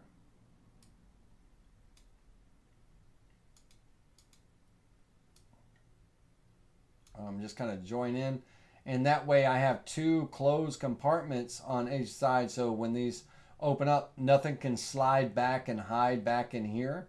I could create a little hidden pocket, or if I wanted to, or whatever. So that's what I'm going to do. I'm going to have 2 grooves that, you know, 2 pieces of wood that come all the way here. All right, so right now I'm laying out the grooves that are going to get cut out of the bottom piece. They're also going to get cut out of the bottom of the top piece, my game area. They're going to get cut out of there as well. So since I just said that, I need to turn this into a 2-sided job. That's one of the things I forgot to do. This is going to be a double-sided job. And I'm going to be referencing off the top surface for both sides. I'm going to flip it about the Y direction. Click OK. So we'll have 2 sides here. All right, and so on these grooves here that are getting cut out, I don't need, you know, these grooves to, these walls are going to come in here. I don't need these pieces, these grooves to go overlap all the way across. So I need to do some trimming on this vector. I need to trim it here and here. Okay. Let me move my box out of the way just for the moment. So that groove is going to get cut there and there. And also, you know, I don't need that there. Okay. Now, I'm going to have my bit. Let's go ahead and trim this away as well. Okay. Now I'm going to have my bit come in and, do these cuts and everything. But one of the things I've got to be mindful of is that I'm going to have radiuses here when it cuts. And I'm going to eliminate that radius by doing exactly what I just trimmed. Let me undo that trim again. Bear with me a second. Here and here. Let me move this guy out of the way. I need him out of the way for a minute. Okay, let me move him out of the way for a moment. I want these outer grooves here to cut all the way around. Okay, they're going to cut all the way around.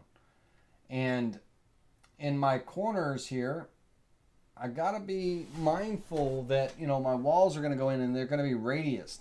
Now, my question to myself is do I want to put little fillets in there, little dog bone fillets, so my parts fit in and I'd be able to see those fillets in the design? Now, they're going to be somewhat hidden. They're going to be small. I'm going to use an 1/8 inch bit, for this groove. So I'm going to have a 1/16 inch fillet. They're going to be small, so that might not bother me very well.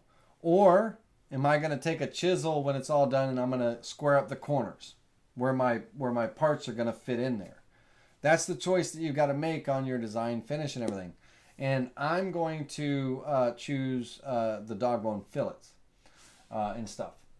Now, on here, I do want to trim these lines, cut through here. And here,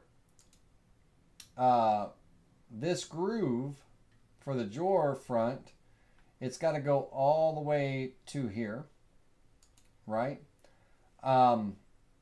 But at the same time, it's going to create a radius right here and right here. Well, this pocket, when it cuts across here, is going to eliminate that. And so I don't trim away these lines. I'm going to have this rectangle getting cut and then this rectangle in here getting cut. Okay? These rectangles here getting cut. And you'll see how that works in just a moment. As a matter of fact, let's see it now. If I do my pocket cut, this is going to be 1/2 inch thick material. I want my pieces to go into a groove that's a 1/4 inch deep. 0.25. I'm going to be using an 1/8 inch end mill, and I've got to add the fillets in first before I create the tool path. Let's do that. I'm going to use a 1/16 inch radius on that 1/8 inch end mill, and I need a fillet here. Oops, not a normal fillet, a dog bone fillet. I need a fillet here, here, here, and here on those 4 corners. Now I can create the tool path. So it's going to be a pocket cut, and I'm going to cut a 1/4 inch deep with an 1/8 inch end mill.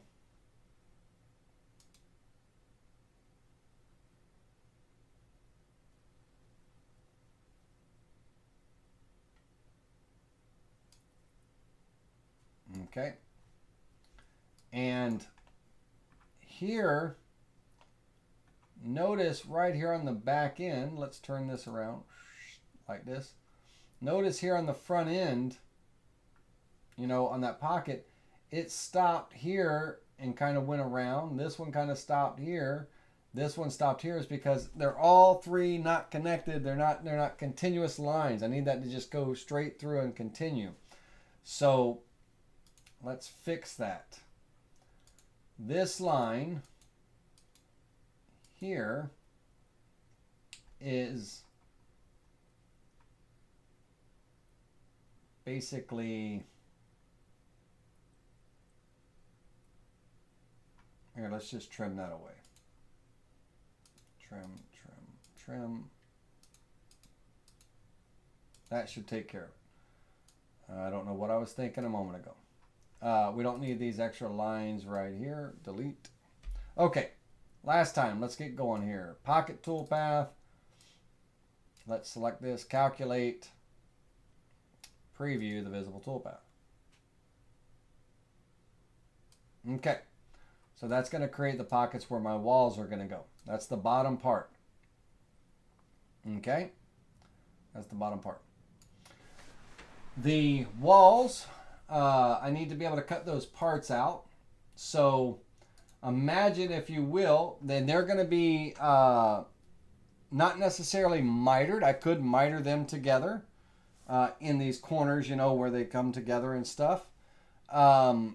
I could just rabbet, you know, one edge and kind of edge glue them and things. I think for this box that I want to kind of go fancy with it. So I want mitered corners and stuff. I think I'll be fine with that. Maybe rabbited, but let's find out. So first of all, I'm going to have a back piece that's going to... Let me get this part on the window so y'all can see what's happening here. I'm going to have a back piece. These are the vectors I'm creating for these parts. This back piece is going to go all the way to here. Okay, all the way over to here. All right. I'm going to have my side piece. And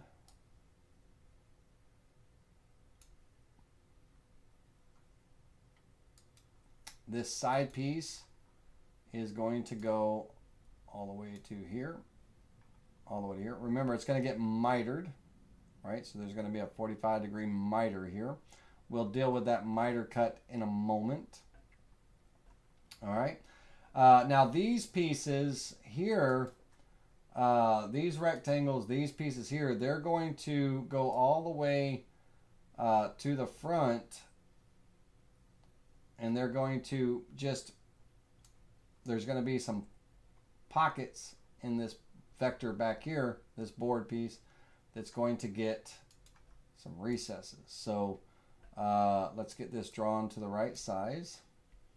And I need a guideline here, and I'm going to be using a guideline to create where my rectangle needs to go. So this part is 3/8 of an inch, and I want to go 3/16, a recess of 3/16. So I'm going to create a positive guide 0.1875 away, and that'll show me where this part needs to go. Okay, and I'm just going to hold down my control key and drag a copy over to here. And let's snap it to there and snap it down to there. Work with me. Oh, you son of a gun.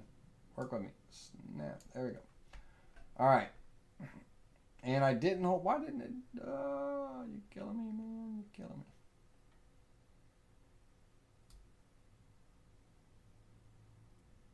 Okay, copy. So these two boards, they're going to get recessed into this vector. So let me pull out what I've just drawn, the 3 parts or the 4 parts that I've just drawn. So this, and did I draw this one yet? Nope, I haven't drawn that one yet. So let's take this one and mirror it to the other side. Flip it about the center. All right. Okay, let's select everything that I just drew. All my parts that I just drew. And let's drag it over here. Get rid of these guidelines. I don't need them anymore. All right, so on these walls, or on this vector here, we've got to think about this being my piece of wood, right? So we're going to be cutting out of a flat piece. Now the thickness of this wall is going to be 3/8, so that's how thick my material is going to be. Okay, so on this material, we are going to have, first of all, the length of the material is going to be just the length of this part right here. I can go a little bit bigger since I'll be doing some profile cuts out of it, and that's fine. But the overall length of this is about 17 inches. So let's go 20. So I'm going to create a new layer. And this is going to be called my wall parts. And we can take these guys right here, and I'm just going to copy them to the, or move them actually to the wall parts. So I can turn off everything else. Now, on my wall parts, I need a rectangle that is going to be 17 by 3/8 because we're cutting it off its side, right? So 17 inches by 0.375. That's how tall. No, I'm sorry, that's how thick they are. My height is going to be 1 1/4, 1.25.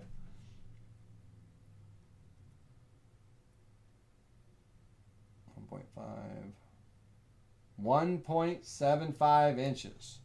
That's how tall the parts are. 1.75 inches. Because of the fact that they're going to be recessed in my bottom piece, grooves and dados, by 1/4 inch, and the top piece by 1/4 inch. So that's a 1/2 inch, and that's going to leave me 1 1/4 inch walls. Right? You guys with me so far? How many did I lose? Let me know. All right. Let me know if I'm losing you. All right, so here's the back piece. Okay. This part here, the length of it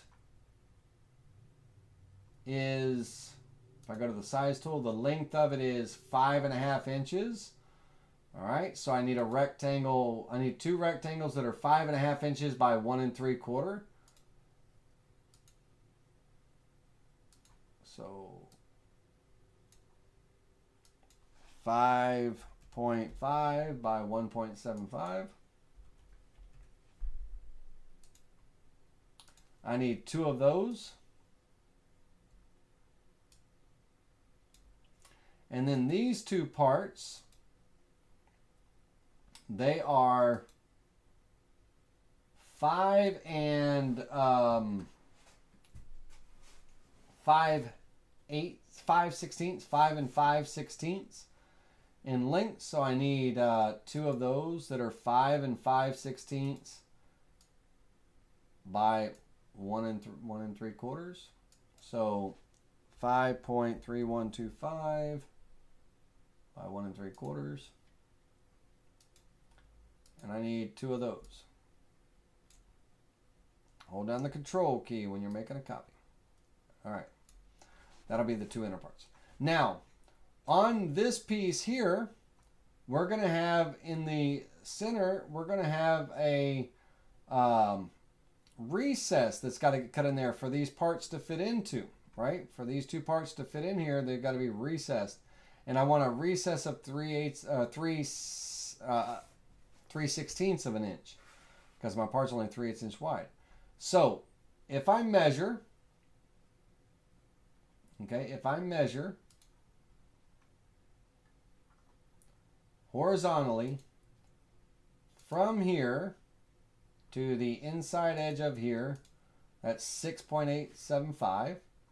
And if I measure from this edge to the inside of this one here, it's going to be 9.75.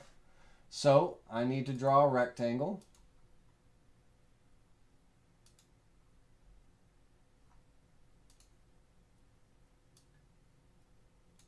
That's going to be 3/8 of an inch wide. That's how wide my walls are.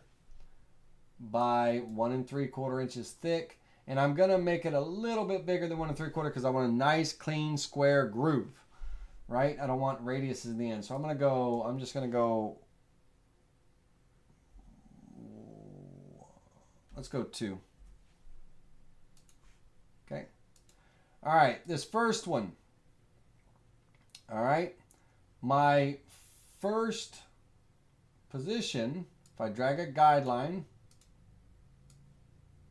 snap to here.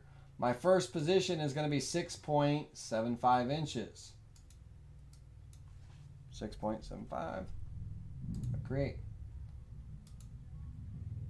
Or 875. 6.875. So I need to move this over another eighth of an inch.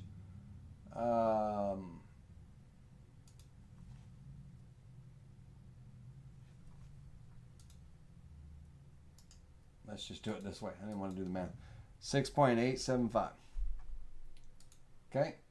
And then I'm going to use this same guide here to create another one that was 9 and 3/4. So I'm going to use this same guide and create another relative guide, 9.75. Okay. So now this rectangle, I'm going to grab the left side of it and snap it to this line here. I'm going to hold down the control key and I'm going to grab the left side again and drag a copy to this line here. Not the shift key, Laney, the control key. So let's do that again. Control, snap that to that line there. All right, these two guys here, I would like them centered up and down where they are on that rectangle. So I'm going to do that, align up and down to that rectangle. And that's going to be my pocket cuts. So on this part here, it's going to get a profile cut, right? Cutting all the way out. It's going to be 3/8 of an inch material. Probably going to use a 1/4 inch end mill to cut them out with. On the outside of the line, it's going to get a profile cut cutting that part out. Okay, now imagine this material is 3/8. It's not. We're going to create another job for these parts in a minute, but it's going to cut that part out. And then in that part, I'm going to have 2 grooves here, 2 pocket cuts that are going to be 3/16 of an inch deep. Okay. And that's going to be, you know, my glue joints. That'll be my mortises, my dados for my 2 walls that get glued in there. Now, on the ends of this, I want this to be mitered, right? Because I want the 2 side pieces and this piece here to get mitered. So I want a miter cut on the ends of these if I'm going to do that. Or I could rabbet cut them and just do a, you know, an edge glue. But I would like a nice mitered looking box when it's done. Trying not to lose you guys on this. So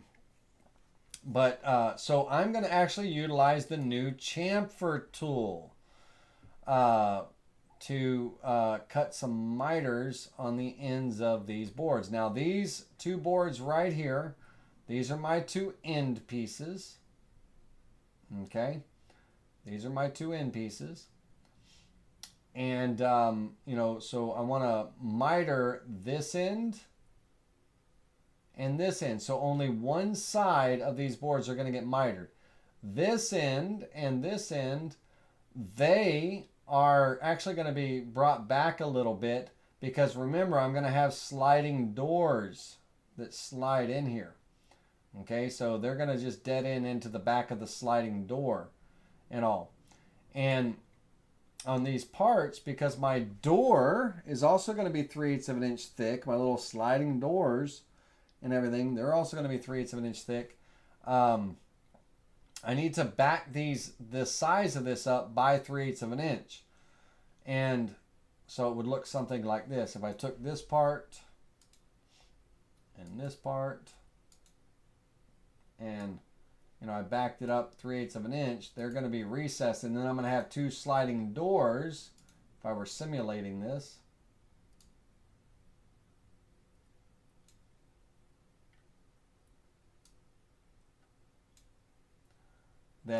And then this is going to be a drawer right here, a drawer front.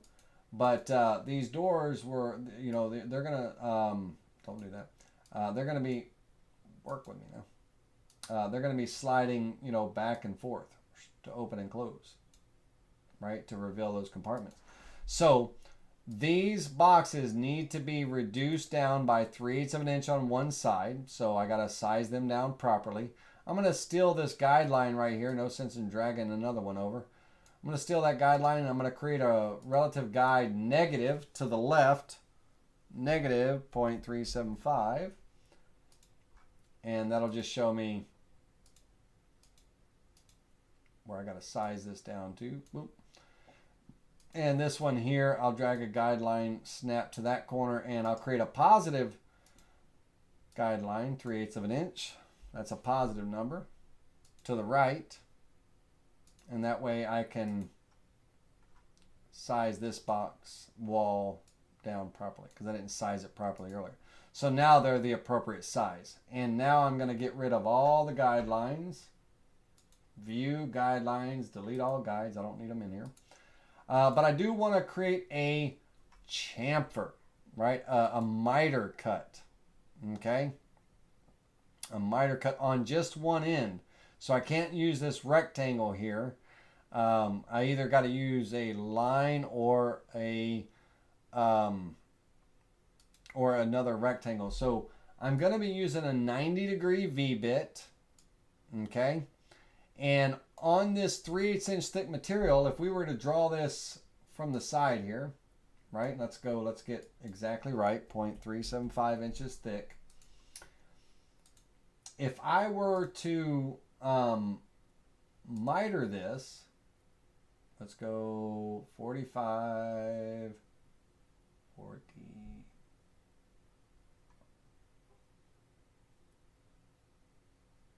Work with me now.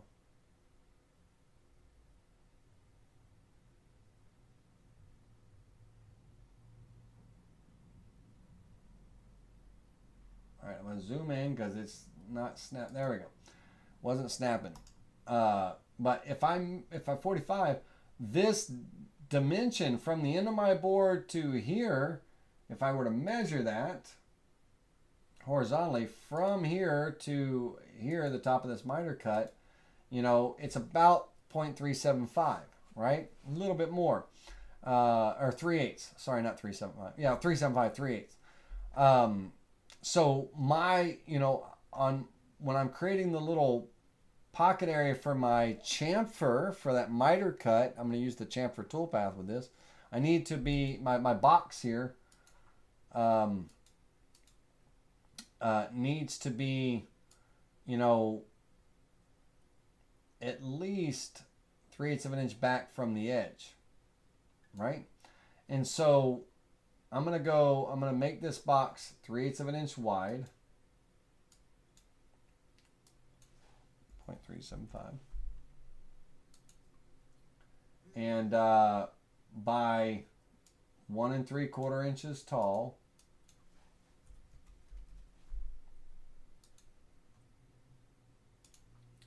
And I'm going to snap it into place there. And now, because I'm chamfer cutting this, if let's look at what would happen here. You see it's trying to cut in both directions. I don't want that. It's only going to be one. So again, I just want the bit following a single path. So this box here,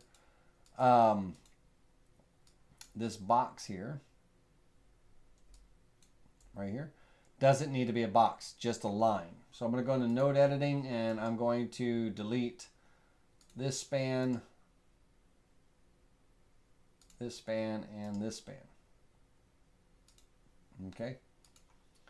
All right. On that line, now it's cutting in that direction. The arrows being the lowest part of the cut, the deepest part of the cut. So it's cutting in that direction. My start depth is going to be 0. I'm going to be using a 90-degree V-bit. I want a 45-degree chamfer, so I'm going to be using a 90-degree V-bit. Okay? And based on the bit that I'm using and everything, it's already given me my cut width and stuff, my cut depth and all based on that bit, right? Now, I can't change the angle of the cut. That's based on the bit. It's a 45-degree angle. And the height of that cut, or the width, I'm sorry, the width of that cut, I can't change that. And so it's just going to cut out here to this width a little bit further out, but it'll give me that miter all the way down. The cut depth, it's also going to cut to 1/2 inch, which means I got to have a spoil board because my material is only 3/8 of an inch thick. I can't adjust that.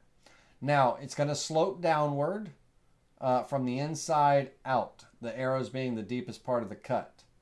So when I calculate this cut,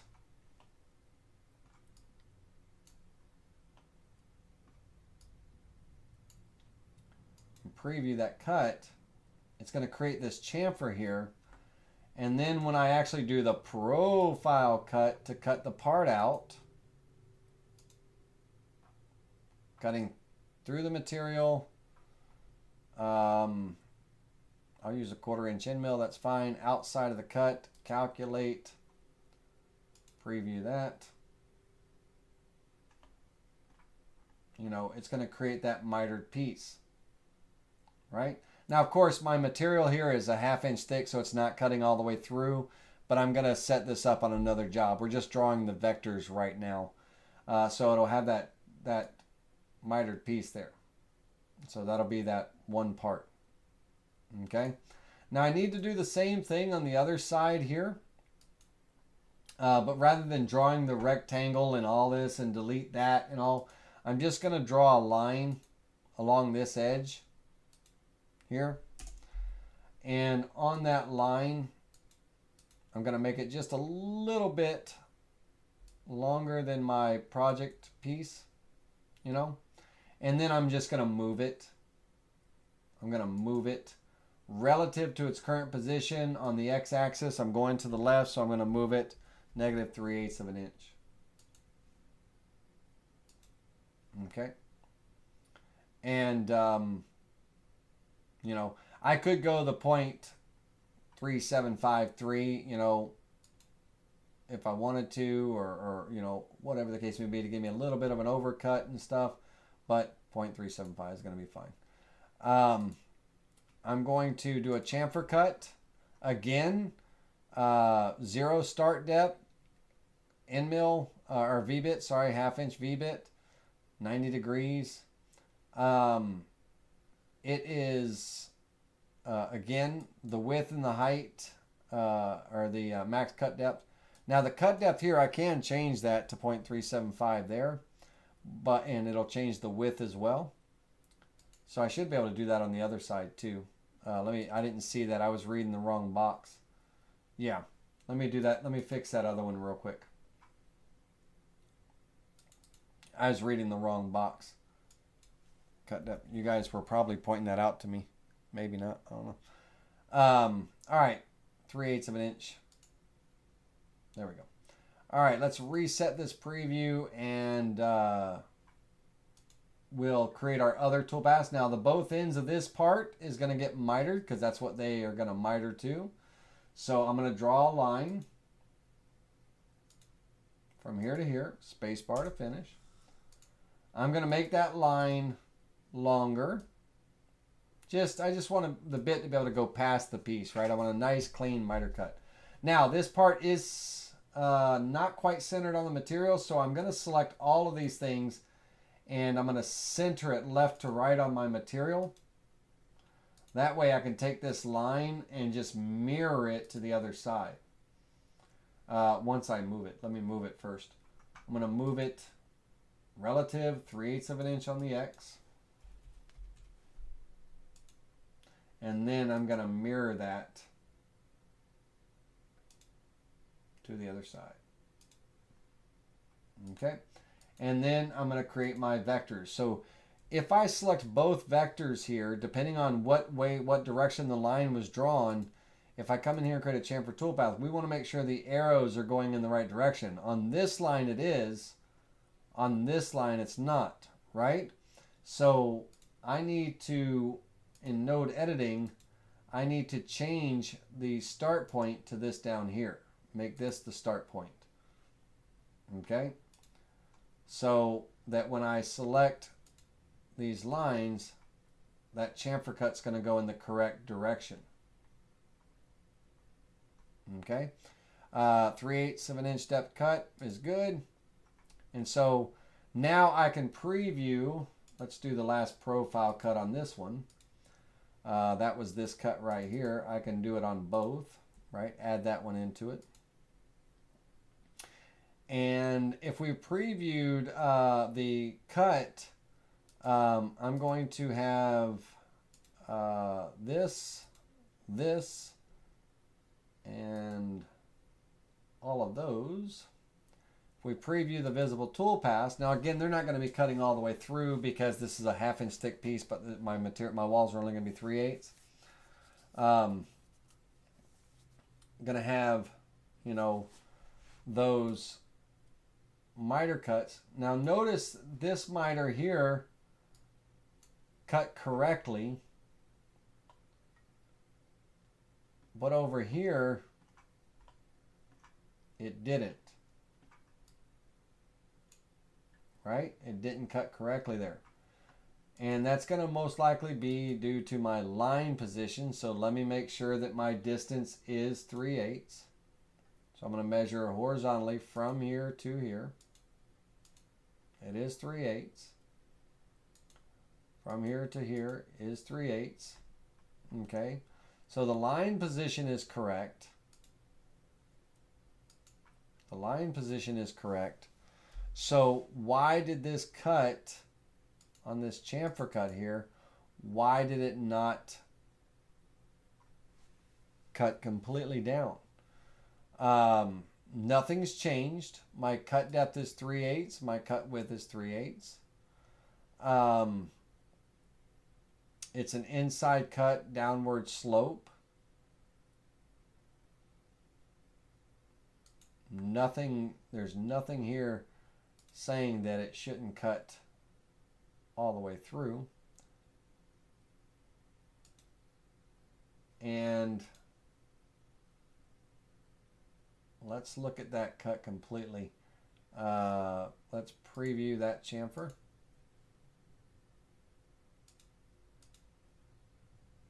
Okay. So their tool cuts are cutting, they're cutting fully through to the V, but let's look at the profile cut, which is this one. The profile cut is cutting short. It's not cutting on the outside of the line. All right, that's because I did not recalculate the tool. I moved the board, remember, but I didn't recalculate that tool path. So I'm going to recalculate that tool path. I knew there was a reason. You had to figure it out, right? So my two pockets, my two chamfer cuts, here and here.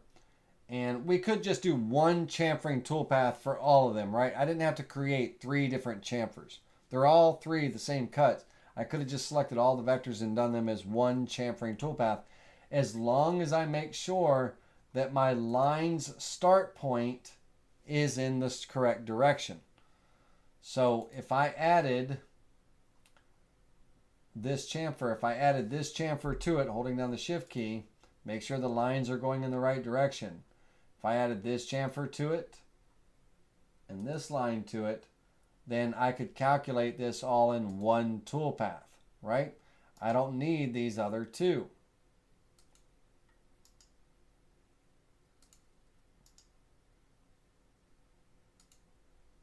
Okay. The chamfer cuts I would probably run first before anything else. So if we previewed the visible toolpath, my chamfer cuts would go first, and then I would do my my pocket cut would be the next one. That pocket cut where there would be the next one. So pocket cut would be second in line, and then my 2 profile cuts to cut those parts out. Okay, and that's gonna, when those 2 parts get glued together, that's going to create my side walls, these 2 parts here, but I still have 2 other parts to cut out. Now, can I fit these parts on this board? You know, if I do some spacing properly, can I get my other parts on this board? You know, and things.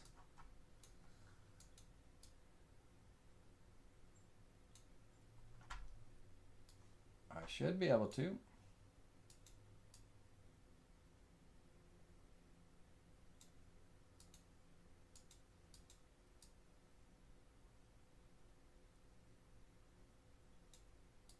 And the only thing that matters to me is that a 1/4 inch bit can fit in between the parts, right?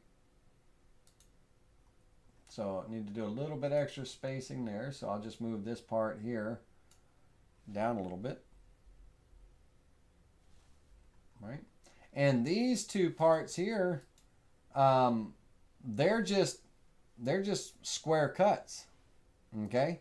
And they go the full length and everything, so they're just square cuts.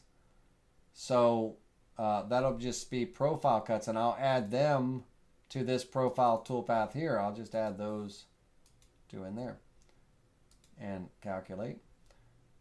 Reset the preview. I'm going to recalculate all the toolpaths. This chamfer, this. I'm going to recalculate the visible toolpaths. And that way I can preview and cut them out. Right?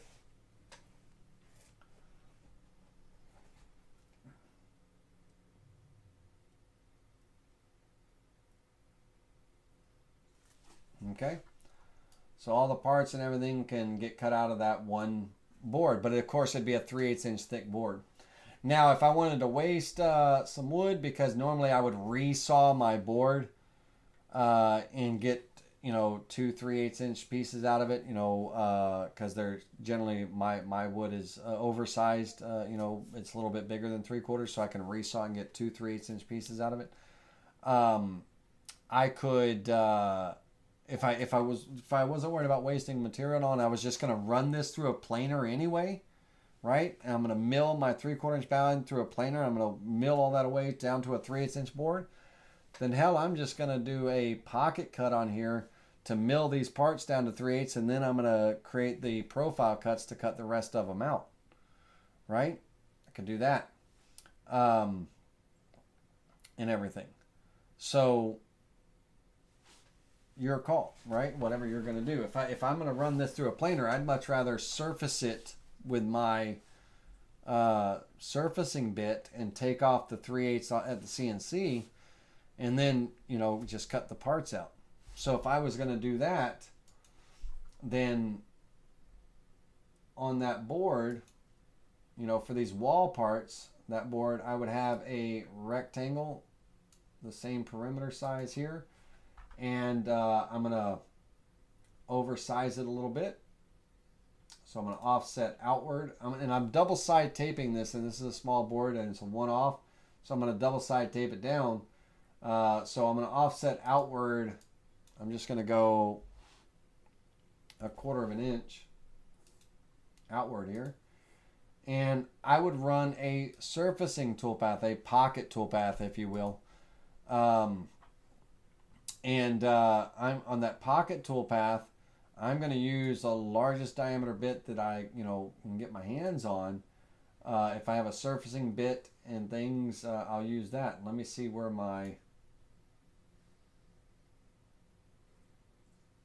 there's my surfacing bit there. And we don't need the 1/8 inch in there. And I'm going to take this down to 3/8, because it's, you know, if it's 3/4 inch thick. Otherwise I'm going to mill it down to whatever size, you know, do the math, calipers do the math, but let's call it 3/8 for right now. And I'm going to calculate this toolpath, and I'm going to pocket down this entire surface. Let's stop this, because my surfacing bit is only taking 20 thousandths of an inch at a pass. Let's not do that. That will take forever. Hit stop on that. All right, let's go back into that surfacing, that pocketing toolpath. Let me change my parameters here a bit. Edit. Let's take this to, I'm going 1/8 of an inch. All right, let's calculate this out. And let's stop that again. It's running a little slow. Let's take our Let's turn down our preview quality for a moment, just for time's sake. All right, so I'm going to surface this out. And I generally would surface in one direction, not as a raster cut, or as a raster cut. I wouldn't do a round and round and round because I like the surface to be somewhat clean. But I calculate it as an offset, and it's fine. But I like going with the grain.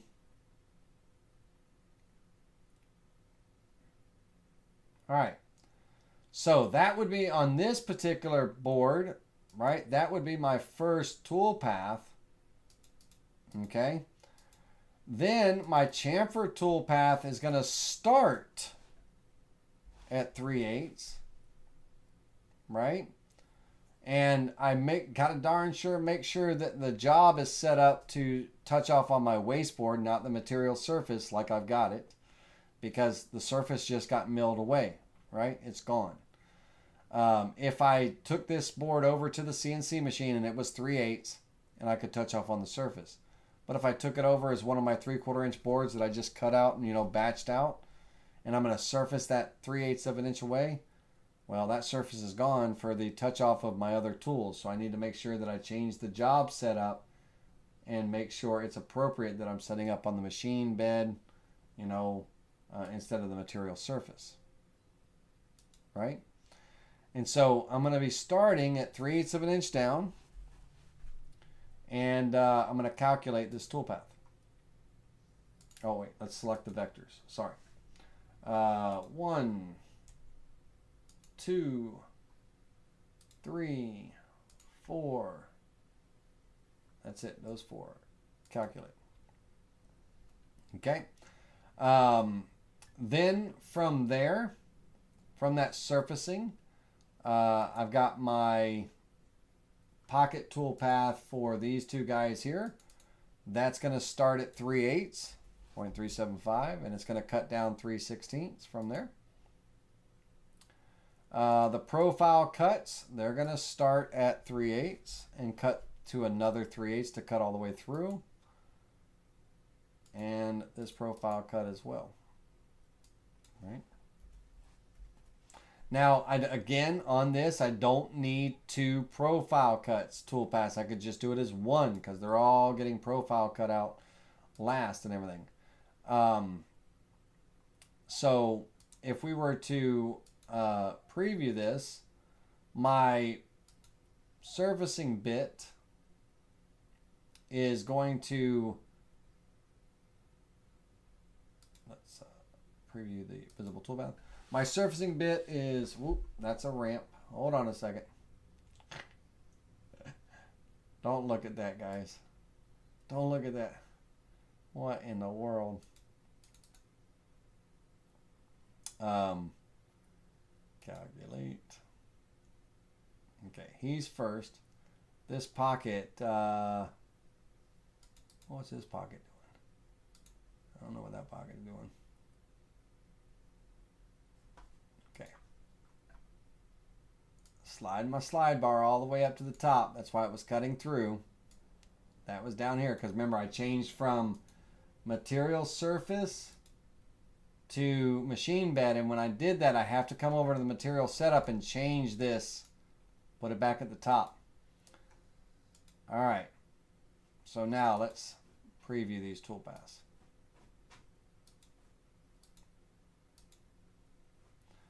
Okie dokie. Alright, reset that preview and preview the visible toolpaths. Sorry, this is kind of a dry, dull class, guys. I'm trying to hurry through this. We're at 9:48 and we haven't even created the cribbage board game yet. So I'm sorry about that. But I got to make the box piece. Now the only parts I haven't made yet are the 2 sliding doors and everything. And those are going to be a little different. They're going to be cut out of 1/2 inch material. And you'll see what we're going to do with those. Okay, so my chamfer is going to come in, and then my profile cut's going to cut out. And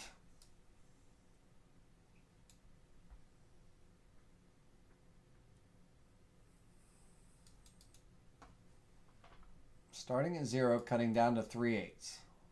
How thick is my board set up in this job?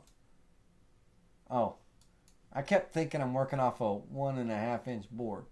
A 3/4 inch board. That's why I did a 3/8 inch chamfer. My boards are going to be either 3/4 or they're going to be 1/2 inch, right? Not 1.25 inches. I just did 1.25 inches to show you guys. Anyway, let me get that back to my 3/4 inch board here. Jeez, Laney.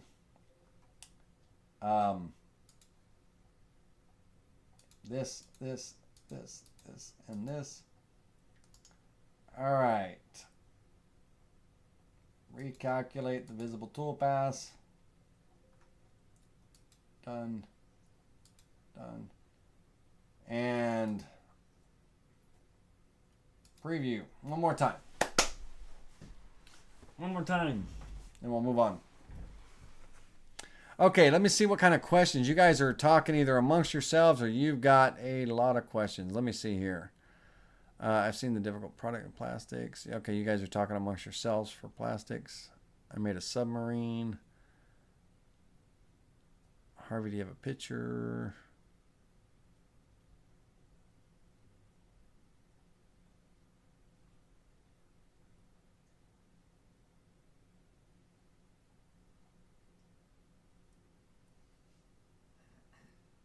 Okay, y'all are pretty much talking amongst yourselves. All right, so on here, we can go ahead and clear away the waste material, right? And so these would be the parts for our box pieces, you know, the 2 divider walls and the end walls and the back wall. Okay, so that would be the parts. And again, if I was cutting them, if I was just, you know, if I milled everything out of, let's say I had 3/4 inch boards, right? And I'm going to be, you know, my bottom piece, I want it to be a 1/2 inch thick. And I'm going to be just running it through a planer. I'm not going to be resawing it to save that wood for other things, you know, inlays or whatever. If I'm not going to resaw it on a bandsaw, then I'm just accustomed to go ahead and mill it off on my CNC. Then I am just to run it through the the planer, because on the planer, there's a chance that I might get snipe on the end of my boards or whatever the case may be. I can just throw the dang 3/4 inch board on the table and surface it down to take 1/4 off to make it a 1/2 inch board, take 3/8 off to make it a 3/8 inch board, whatever I want to do, right? If I'm going to do it that way. But if I'm going to resaw my boards, because I'm going to use those other cutoffs for other things, inlays and stuff. Something just happened with my internet.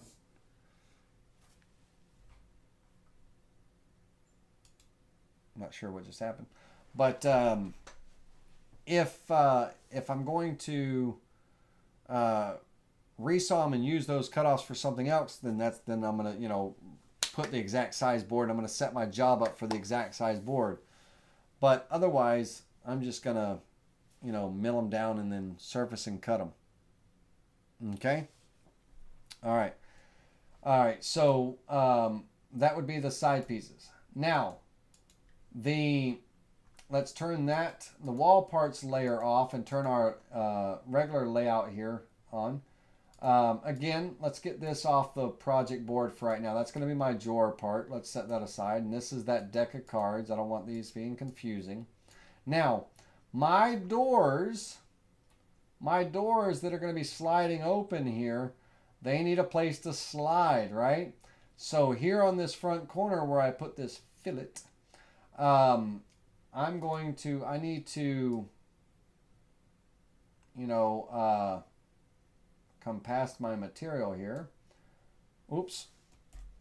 Don't do that, Laney. Make sure you are drawing in the tab. Make sure that tab is active that you're drawing in. Okay? That'd be a no-no. Okay. Now, I need to connect these together, right? This groove here together. So I'm going to trim away this line and that loop. this line here. And I can do that line there. That's fine. And I need to do the same thing on the other side.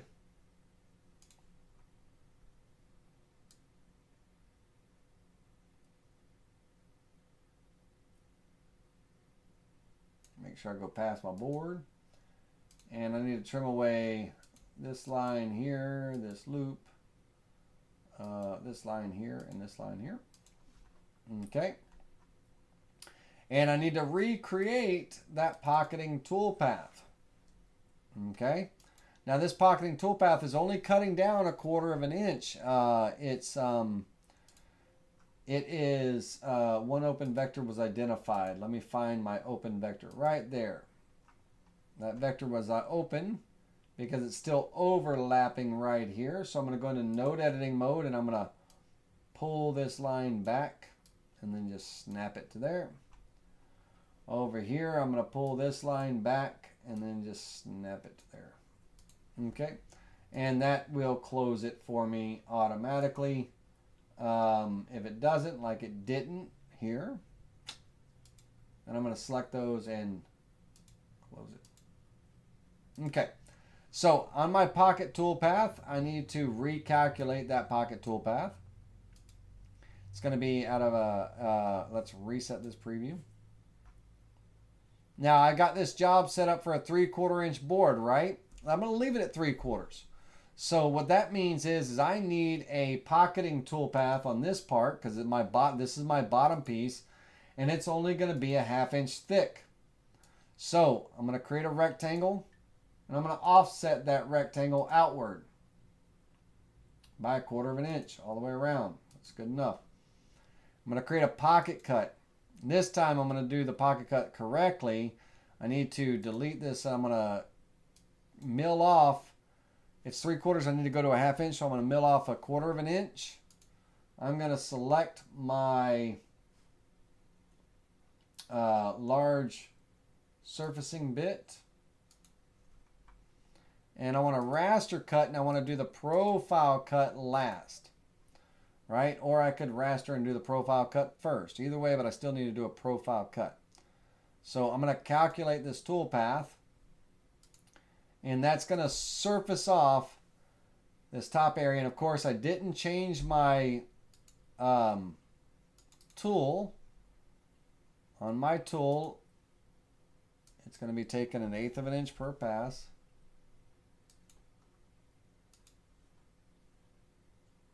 And we're going to move that all the way to the top here.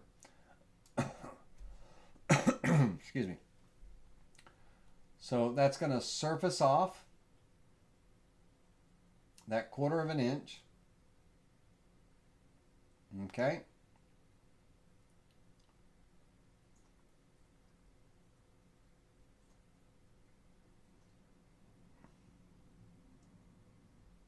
And then it's going to do the final touch up. So that'll leave me with my 1/2 inch piece here.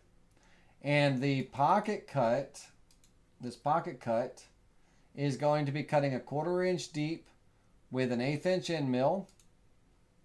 It's going to create those grooves. But it's got to start at 1/4, right? Calculate, start at 1/4. Because I just surfaced off the top 1/4. Right? So that's going to be the bottom part. Okay? So I got my walls and my bottom part and everything. And my two side pieces, they stop here. My back piece, goes to here. These two pieces go all the way from one end to the other. They recess in this back piece by 3/16. Now I have these grooves here so I can have these sliding doors. So my two sliding doors, let's create those real quick. We're going to create another layer. And I'm going to call this my front doors. Just for now. And let's turn off all these parts. On the front doors, the parts themselves are going to be cut out of 1/2 inch material. They are going to be 1 3/4 inches wide. 1.75. Okay.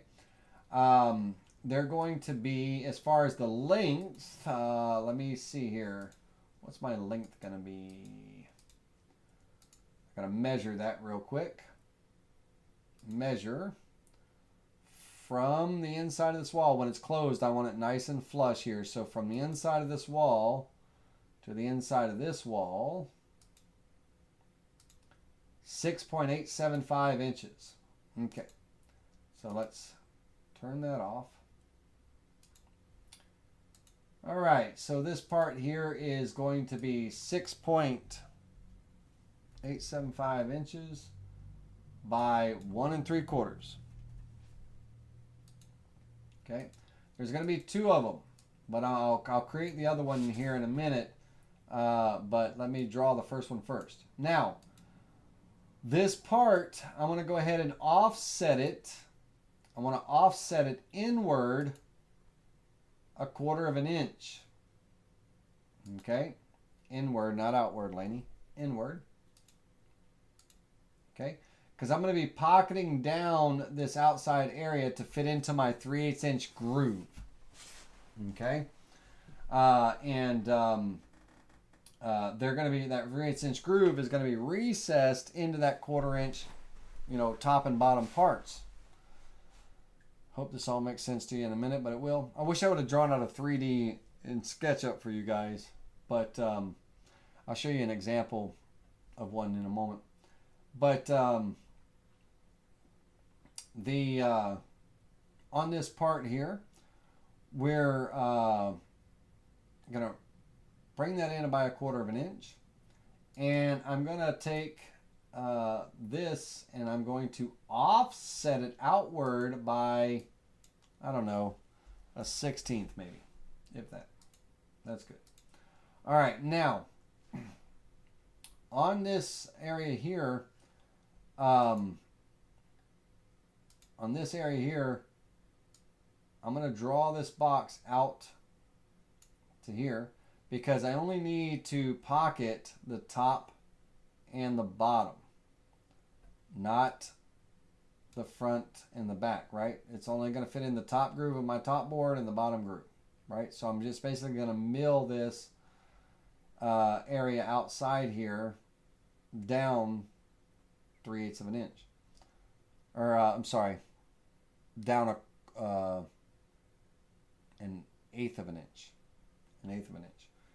Now, on the top here, I do want some kind of handle, so I'm going to kind of build that into it as well. So I want to draw a rectangle here. And I'm going to draw a circle.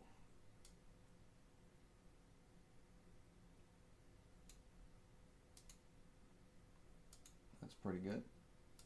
I'm going to pull that up to there. Now I'm going to drag copies. I'm going to grab it right on the corner of this circle here, and I'm going to hold down my control key, and I'm going to drag copies and literally snap it to each other. And I'm going to just keep going down the row all the way down to here. Okay?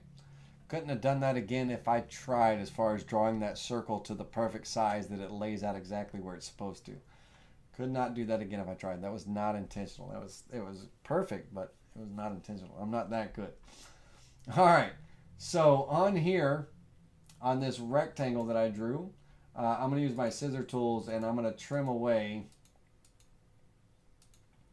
these circles like this. Okay, and I've got these, you know, sharp points here. I don't want them to be sharp because I want to kind of make like a little handhold that slides this door, you know, closed or open or what have you. And I do want to make it somewhat decorative. I'm going to try my fillet tool on this, and I want to see if my fillet tool will let me fillet these ends, and it's not going to, right? It's not going to let me fillet those ends because it just basically takes the fillet out and kind of creates this square thing here. I don't want that. But what I would like to be able to do is on, you know, this point here. If I smooth, it won't let me even smooth that point, right? So it's not going to let me even smooth that point. So I'm going to have to do something a little different. I'm going to have to draw a circle. And I'm going to draw a small circle here based on the radius that I would like. And let's go with a 03125. And I'm going to take this circle, and I'd like to be able to center it right to this point, right? So I should be able to center it to that point right there. And I'm going to back it up right about there where it joins together. Okay. Now I'm going to take this, and to make life easy on me, you know, I'm going to use guidelines to help me with the rest of this. I'm going to take a guideline and I'm going to snap it to the center of that circle. And then I'm going to take a guideline and snap it to each one of these lines here. Okay? To the center of each one of those lines. Even on the ends. Well, actually, I don't need to do a guideline for that because I actually have that in there. And on this circle here, I'm going to hold down the control key, and I'm just going to grab it by the center, and I'm just going to snap a copy right to here, snap a copy to there. We'll snap a copy up here. Snap there. And then snap a copy down to here, and then down here. Now this one at the bottom did not snap where I wanted it to, so I'm going to drag it and put it where it belongs. Okay, so now with these circles here, I can do a little bit of trimming and everything on my shape. Now I'm gonna, for right now, my rectangle, I don't want to accidentally trim that or anything, so I'm just gonna move it out of the way for a minute, that rectangle there, because I just want to be trimming, you know, these areas and all. So I'm gonna use my scissor tool, and notice that when I did that, everything got gone, right? That's because I'm not snapped in the right place on this circle.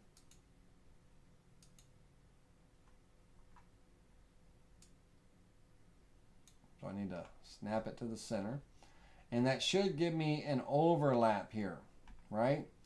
I should have overlaps on these lines. So when I trim this, it should not get rid of the trim lines. Let's trim this line. Nope. All right. What is happening here? All right. It is not cooperating today. Why aren't you cooperating for me?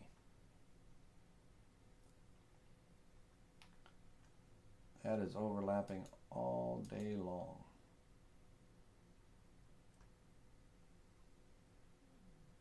That should trim to that intersection and not get rid of that line.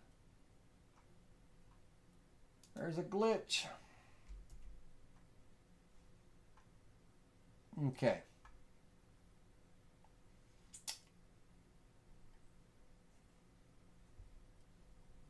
Son of a gun. Let's try this middle of this line here. Let's nope. So it's going to get rid of that. Okay. So that is just upsetting me. So that's all right. Let's go ahead and I'm going to drag an arc tool here, and I'm going to basically, I got to kind of hand create the shape that I want here. I thought I was going to be able to draw it out, but that's all right. So we're going to go there, and I'm going to take that arc so I can duplicate it. I'm going to hold down the control key. I'm going to grab it right at the end. And I'm going to snap it on that line. I'm going to snap it on that line. I'm going to snap it.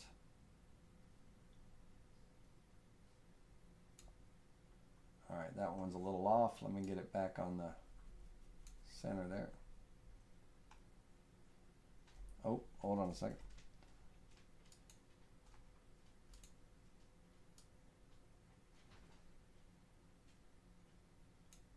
There we go. And one more. Control key, grab it on the end here and snap it down to there. Now, this thing better not give me a hard time. All right, we're going to trim, trim, trim, trim, trim, trim, trim, trim. Okay. And this is the shape that I want. Kind of, they're not big enough to be finger holes, but I want it to kind of simulate those little finger holes. So that's the shape that I want. I don't want to smooth out these edges or anything. That's exactly what I want there. If I wanted to smooth them out, if you guys wanted to smooth them out or kind of thing, you could take this and go, oh, no, it won't let you smooth it. Never mind. Ignore that. All right, so that's exactly what I want. So let me put this rectangle back. Okay. All right. Now, what we're going to have here is on this rectangle that I just put back into the center here, I'm going to make a copy of it. Okay, guys? I'm going to make a copy. I'm going to copy and right-click and paste right on top of it. Okay? Because what I'm going to do is with that top vector that's on top, with that top vector, I'm going to trim it. Trim, click once, only once. Okay? I'm trimming it to create a joined vector here. Let me trim that and that. And that should create this vector that would look like this, right? A whole vector that has that end on it. Okay? Undo that. All right. So I got this vector here and this vector here. Here's my cuts. Okay? Here's my cuts. This vector and this vector, I'm going to do a pocket cut. Okay, so that pocket cut, I need to actually make this vector a little bit wider on both ends. There we go. All right, from here to here, oops, not that one. Not that one yet. From there to there, pocket cut, and I want to cut down, my piece is going to be a 1/2 inch thick. Okay. For this pocket, it's going to mill down to 3/8. Okay, 3/8. So I need to take off 1/8 of an inch. So that's how deep it's going to be cut. 125. I'm going to use a 1/8 inch end mill is fine for this. So I'm going to calculate it, and I'm just going to offset cut it around and around. And let's reset this.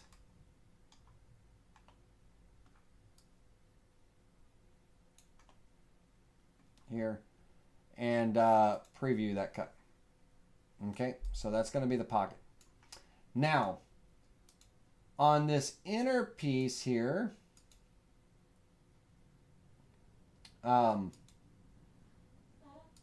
me see how big my board is. My board's 3/4 of an inch thick, so I actually need to go down 3/8. I need to, that pocket needs to be 3/8 of an inch deep, not 1/8, because I forgot my board is 3/4. Calculate. All right. Now we're going to create 2 of these, but you son of a gun. Let's do this again. 3/8, Laney. 375. You're going to confuse the people even more. All right, let's reset this back and go preview, select the toolpath. So 3/8 of an inch down, right? That's going to give me 3/8 of an inch piece when this part gets cut out. Now, this vector, I'm going to pocket inside of it, and I'm going to mill it down I'm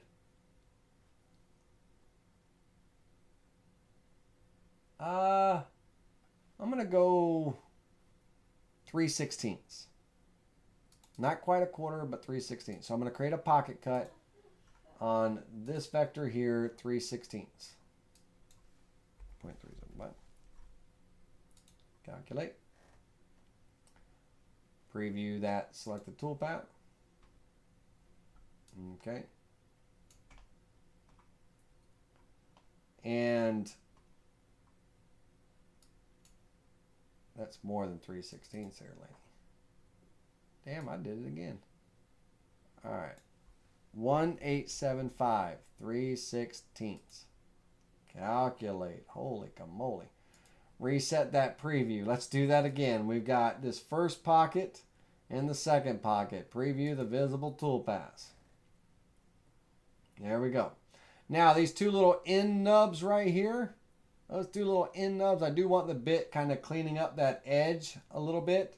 So what I am going to do is I am going to extend this vector just a little bit out this way. And I'm going to extend just a little bit out. I'm going to hold the shift key and go this way. Just a little bit. That's going to make my little loops a little bigger, but that's okay. I don't care. All right, let's recalculate that toolpath. All right.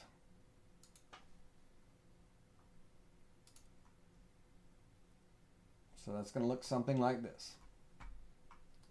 Now I'm going to create a profile cut.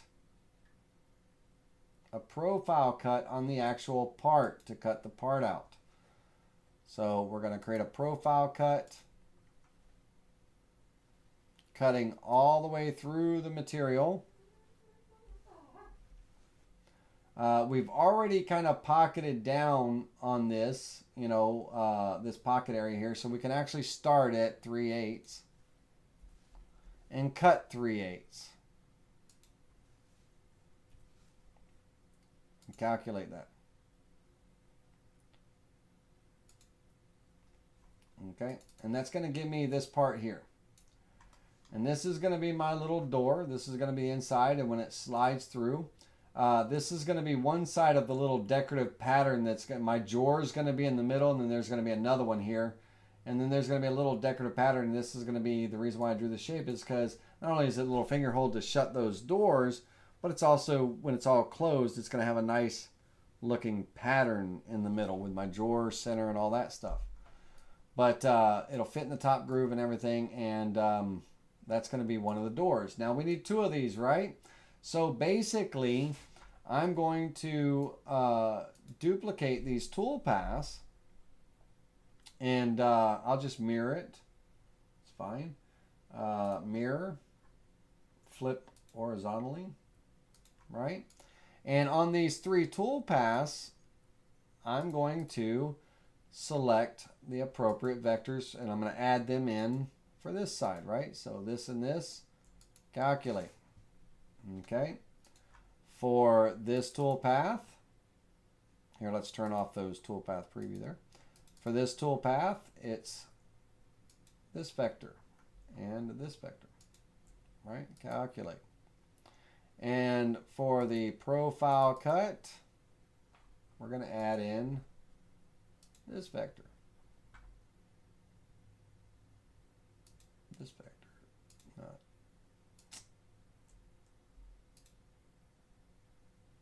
Yep, that one. Calculate. All right, preview the three tool paths, and I should have two parts, a left and a right.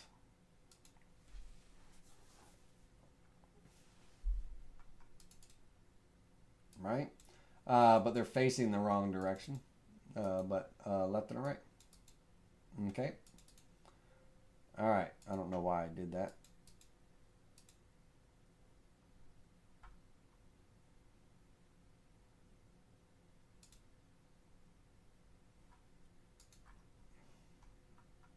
so you guys can get a visual of what's happening. I'm going to move this part over here, and I'm going to move this part over here.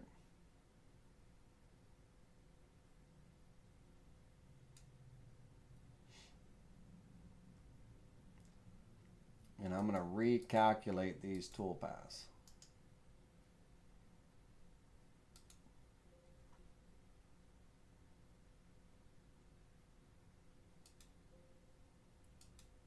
Okay.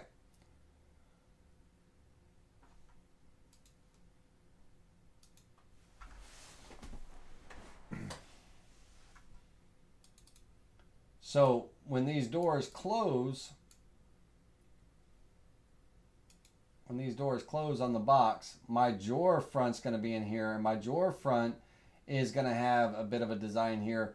And then on the front of the drawer and on these three parts, I'm going to put either my initials or whatever the hell it is or whatever, so that when that drawer is closed, it says something on that little tag, basically, if you will, this little thing here.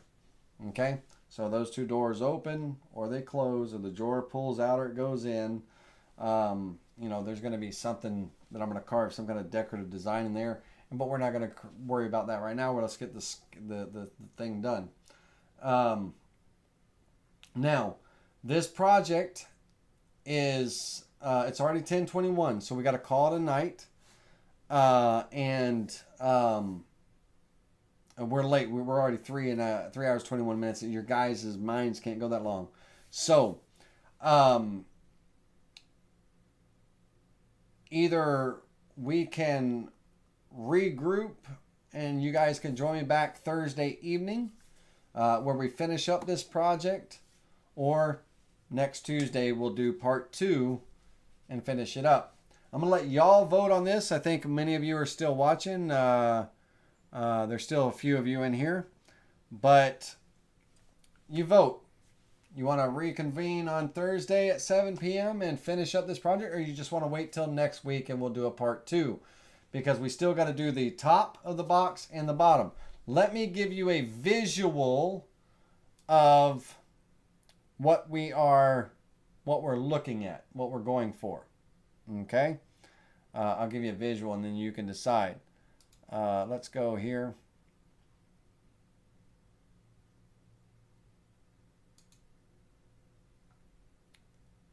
And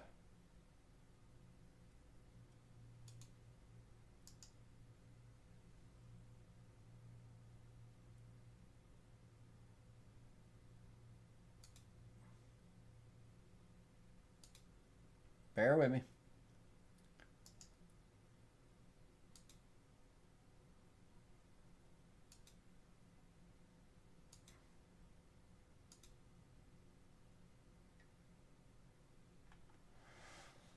Bum, bum, bum, bum.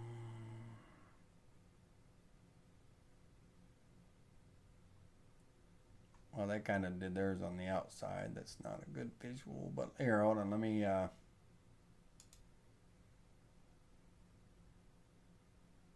trying to find a side front view. Bear with me a second here.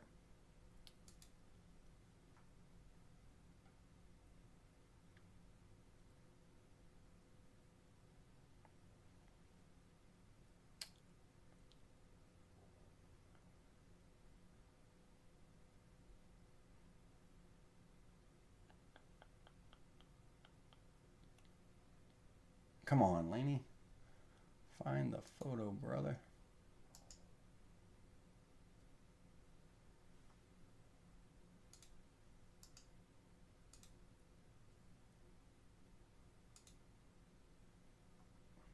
Okay. Now let me open that up. All right. Let me know when y'all can see that. And so now they did their finger holes on the opposite outside, right? So when you pull the drawers open, it, you know, the little finger holes on the outside. I'm actually going to do them on the inside because I want when this now, and they got a little knob. They got a pretty little gold knob on here, but this is the kind of the similar to the box that we're making. We haven't done the top part. I am not doing an inlay for the top part. This is inlaid, but that is a good looking board right there. Um, but I like the drawers. I like the doors and I like the drawer here. Now, of course, they have a lot of different colored pegs in here. Instead of 3 sets, they got a silver, black, pink, and gold. But so it's a 3-person game, but they must have some extras. Maybe one for keeping score, 3, and then an extra one for keeping score. Okay, that makes sense. But my finger holes are going to be on the inside, so when the door closes, it can still open. But I'm not going to have a knob here. I'm going to incorporate something that this drawer will open with somehow or another. But I want a design in the center. When those doors close, I want, whether it be the initials or engraving or whatever the case may be. So that is similar to what we are designing, exactly what we're designing when it comes to the walls. But now they have theirs reversed. They have their little finger holes going outward. I want, when the drawers closed and the doors are closed, that this is going to be a pattern for like a front banner or a little stamp or whatever it's going to be, and we're going to do some a monogram or something, carving on it. As far as how the drawer is going to open and all, I got that covered as well too. We haven't made the drawer, and we haven't made the top yet, and we haven't carved the top yet. But yeah, we could, like Blue Knight says, we could put a lip under it and all that. But that's kind of what we're aiming for when this project ends. When this project ends, that's kind of what we're oh, you son of a gun.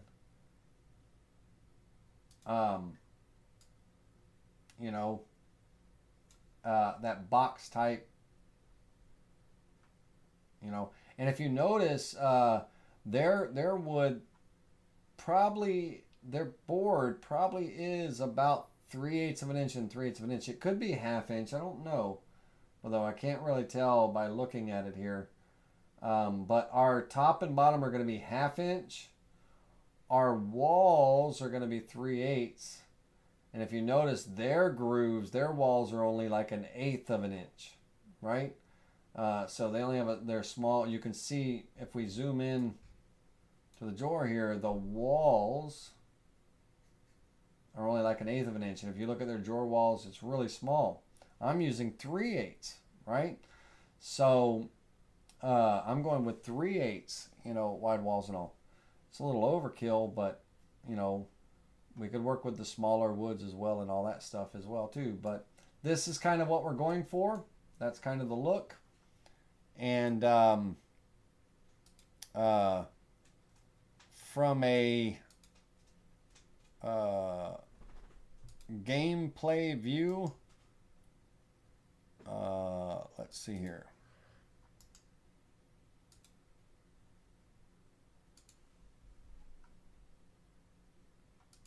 Let's see.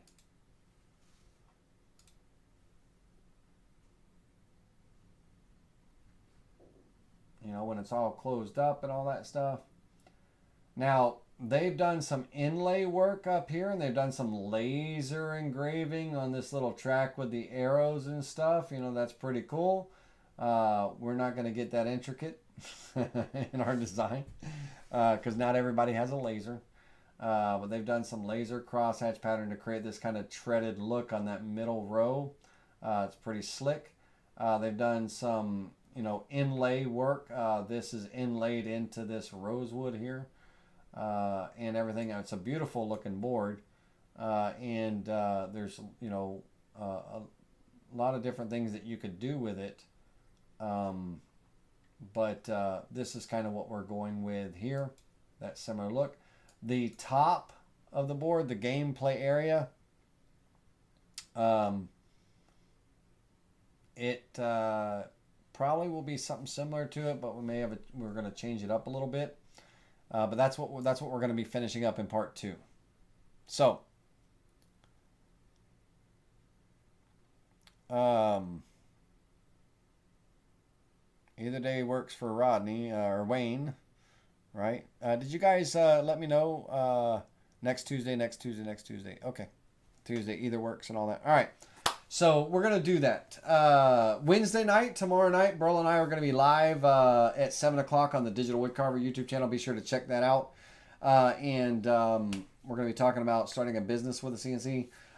Next Tuesday, we're going to finish up this cribbage board, and I'll have some other things to throw in. We'll do some nice decorations and all because we want to use, you know, I have that visual, that's our inspiration, but we don't, I mean, if I wanted that board, I could go to Amazon and buy that project board for $65 on Amazon. That exact board that you saw there, that game board, right? We're going to make our own custom board, so we're going to do some customizations to it and everything. But the general layout's going to be the same as far as the actual box. I like the sliding doors. I like the little drawer. I like that and everything. But as far as the layout and all, we're going to do something different and all. But if you did like that cribbage board and you did not want to make one of your own, you can buy it on Amazon for $65. All right, guys.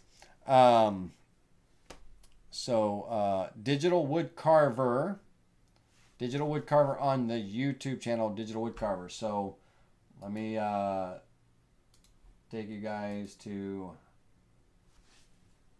youtube.com. Either here, youtube.com, you would just basically type in Digital Woodcarver, not TV. Digital Woodcarver. You would click on this green Digital Woodcarver decal, and you'll see the live event here. You can click on set reminder on the upcoming live streams. They're kind of scheduled in advance here. But how to start a business with a CNC. That's what we're going to be discussing tomorrow at 7. And you can also watch us on Facebook if you want to as well. Facebook at the Digital Woodcarver page on Facebook. Absolutely, right? So check that out tomorrow night. Burl Tishner, the owner of Digital Woodcarver, and I are going to be having a discussion. And we're going to talk about some of the input we've got from other customers, from our customers who are doing business with their CNC machines, and give you guys and girls some insights and stuff, or anybody that wants to watch. All right. You all have a great evening. Y'all, I tried to get through this. I wanted to be able to finish it up in one part, but there's a lot involved. And I knew there was, but I wasn't expecting the mill board to take so long. I can't believe the mill board took so long. But remember, there's all kinds of different cool projects, right? You know, check out the mill game if you've never played it. It's a fun little strategy game. Check out the rules. Very simple. The rules on Google. You know, Google search the rules for the mill game or and all. But when everything is said and done, I'm gonna make the project files available for these projects. So I'm gonna make the files available for the download for the aggravation board that you saw, for the Connect 4 project you saw, for the Chinese checkered project. We're going to make those available as well. Even though that's a Vectric project, they have them available somewhere on the Vectric website still. Back in the day they did. That Chinese checker one. The mill board and this cribbage board, all the files, when it's all said and done, I'm going to organize them, clean them up, and they'll be available for download in the video description. So you'll have all of them to play around with if you want to attack something like that. When it comes to this cribbage board, the way that I'm doing it or the way I'm designing it, if you're going to carve it out of your own material, you're going to resaw your wood or whatever the case may be, then make the alterations, the appropriate alterations. If you're going to just surface it down on your CNC and then cut the parts out like I'm kind of doing here, that's fine too. The only reason I'm doing that is because it's easier for me to draw in one design instead of opening up 5 different project files, right? And also, if I'm not resawing, like I said, because my resaws, I save those parts for other things, inlays and whatever the case may be. But if I'm not resawing it, then rather than running it through the planer, I'm just going to surface it on my CNC and then cut it out. You know, cut over whatever parts I need.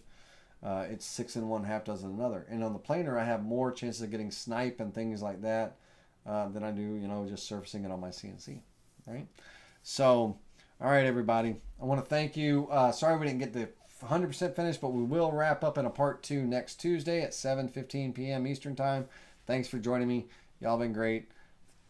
Give a likes up if you weren't too bored tonight and you liked these projects or anything. And, you know, I'll catch you in the next one. See you guys and girls and everybody.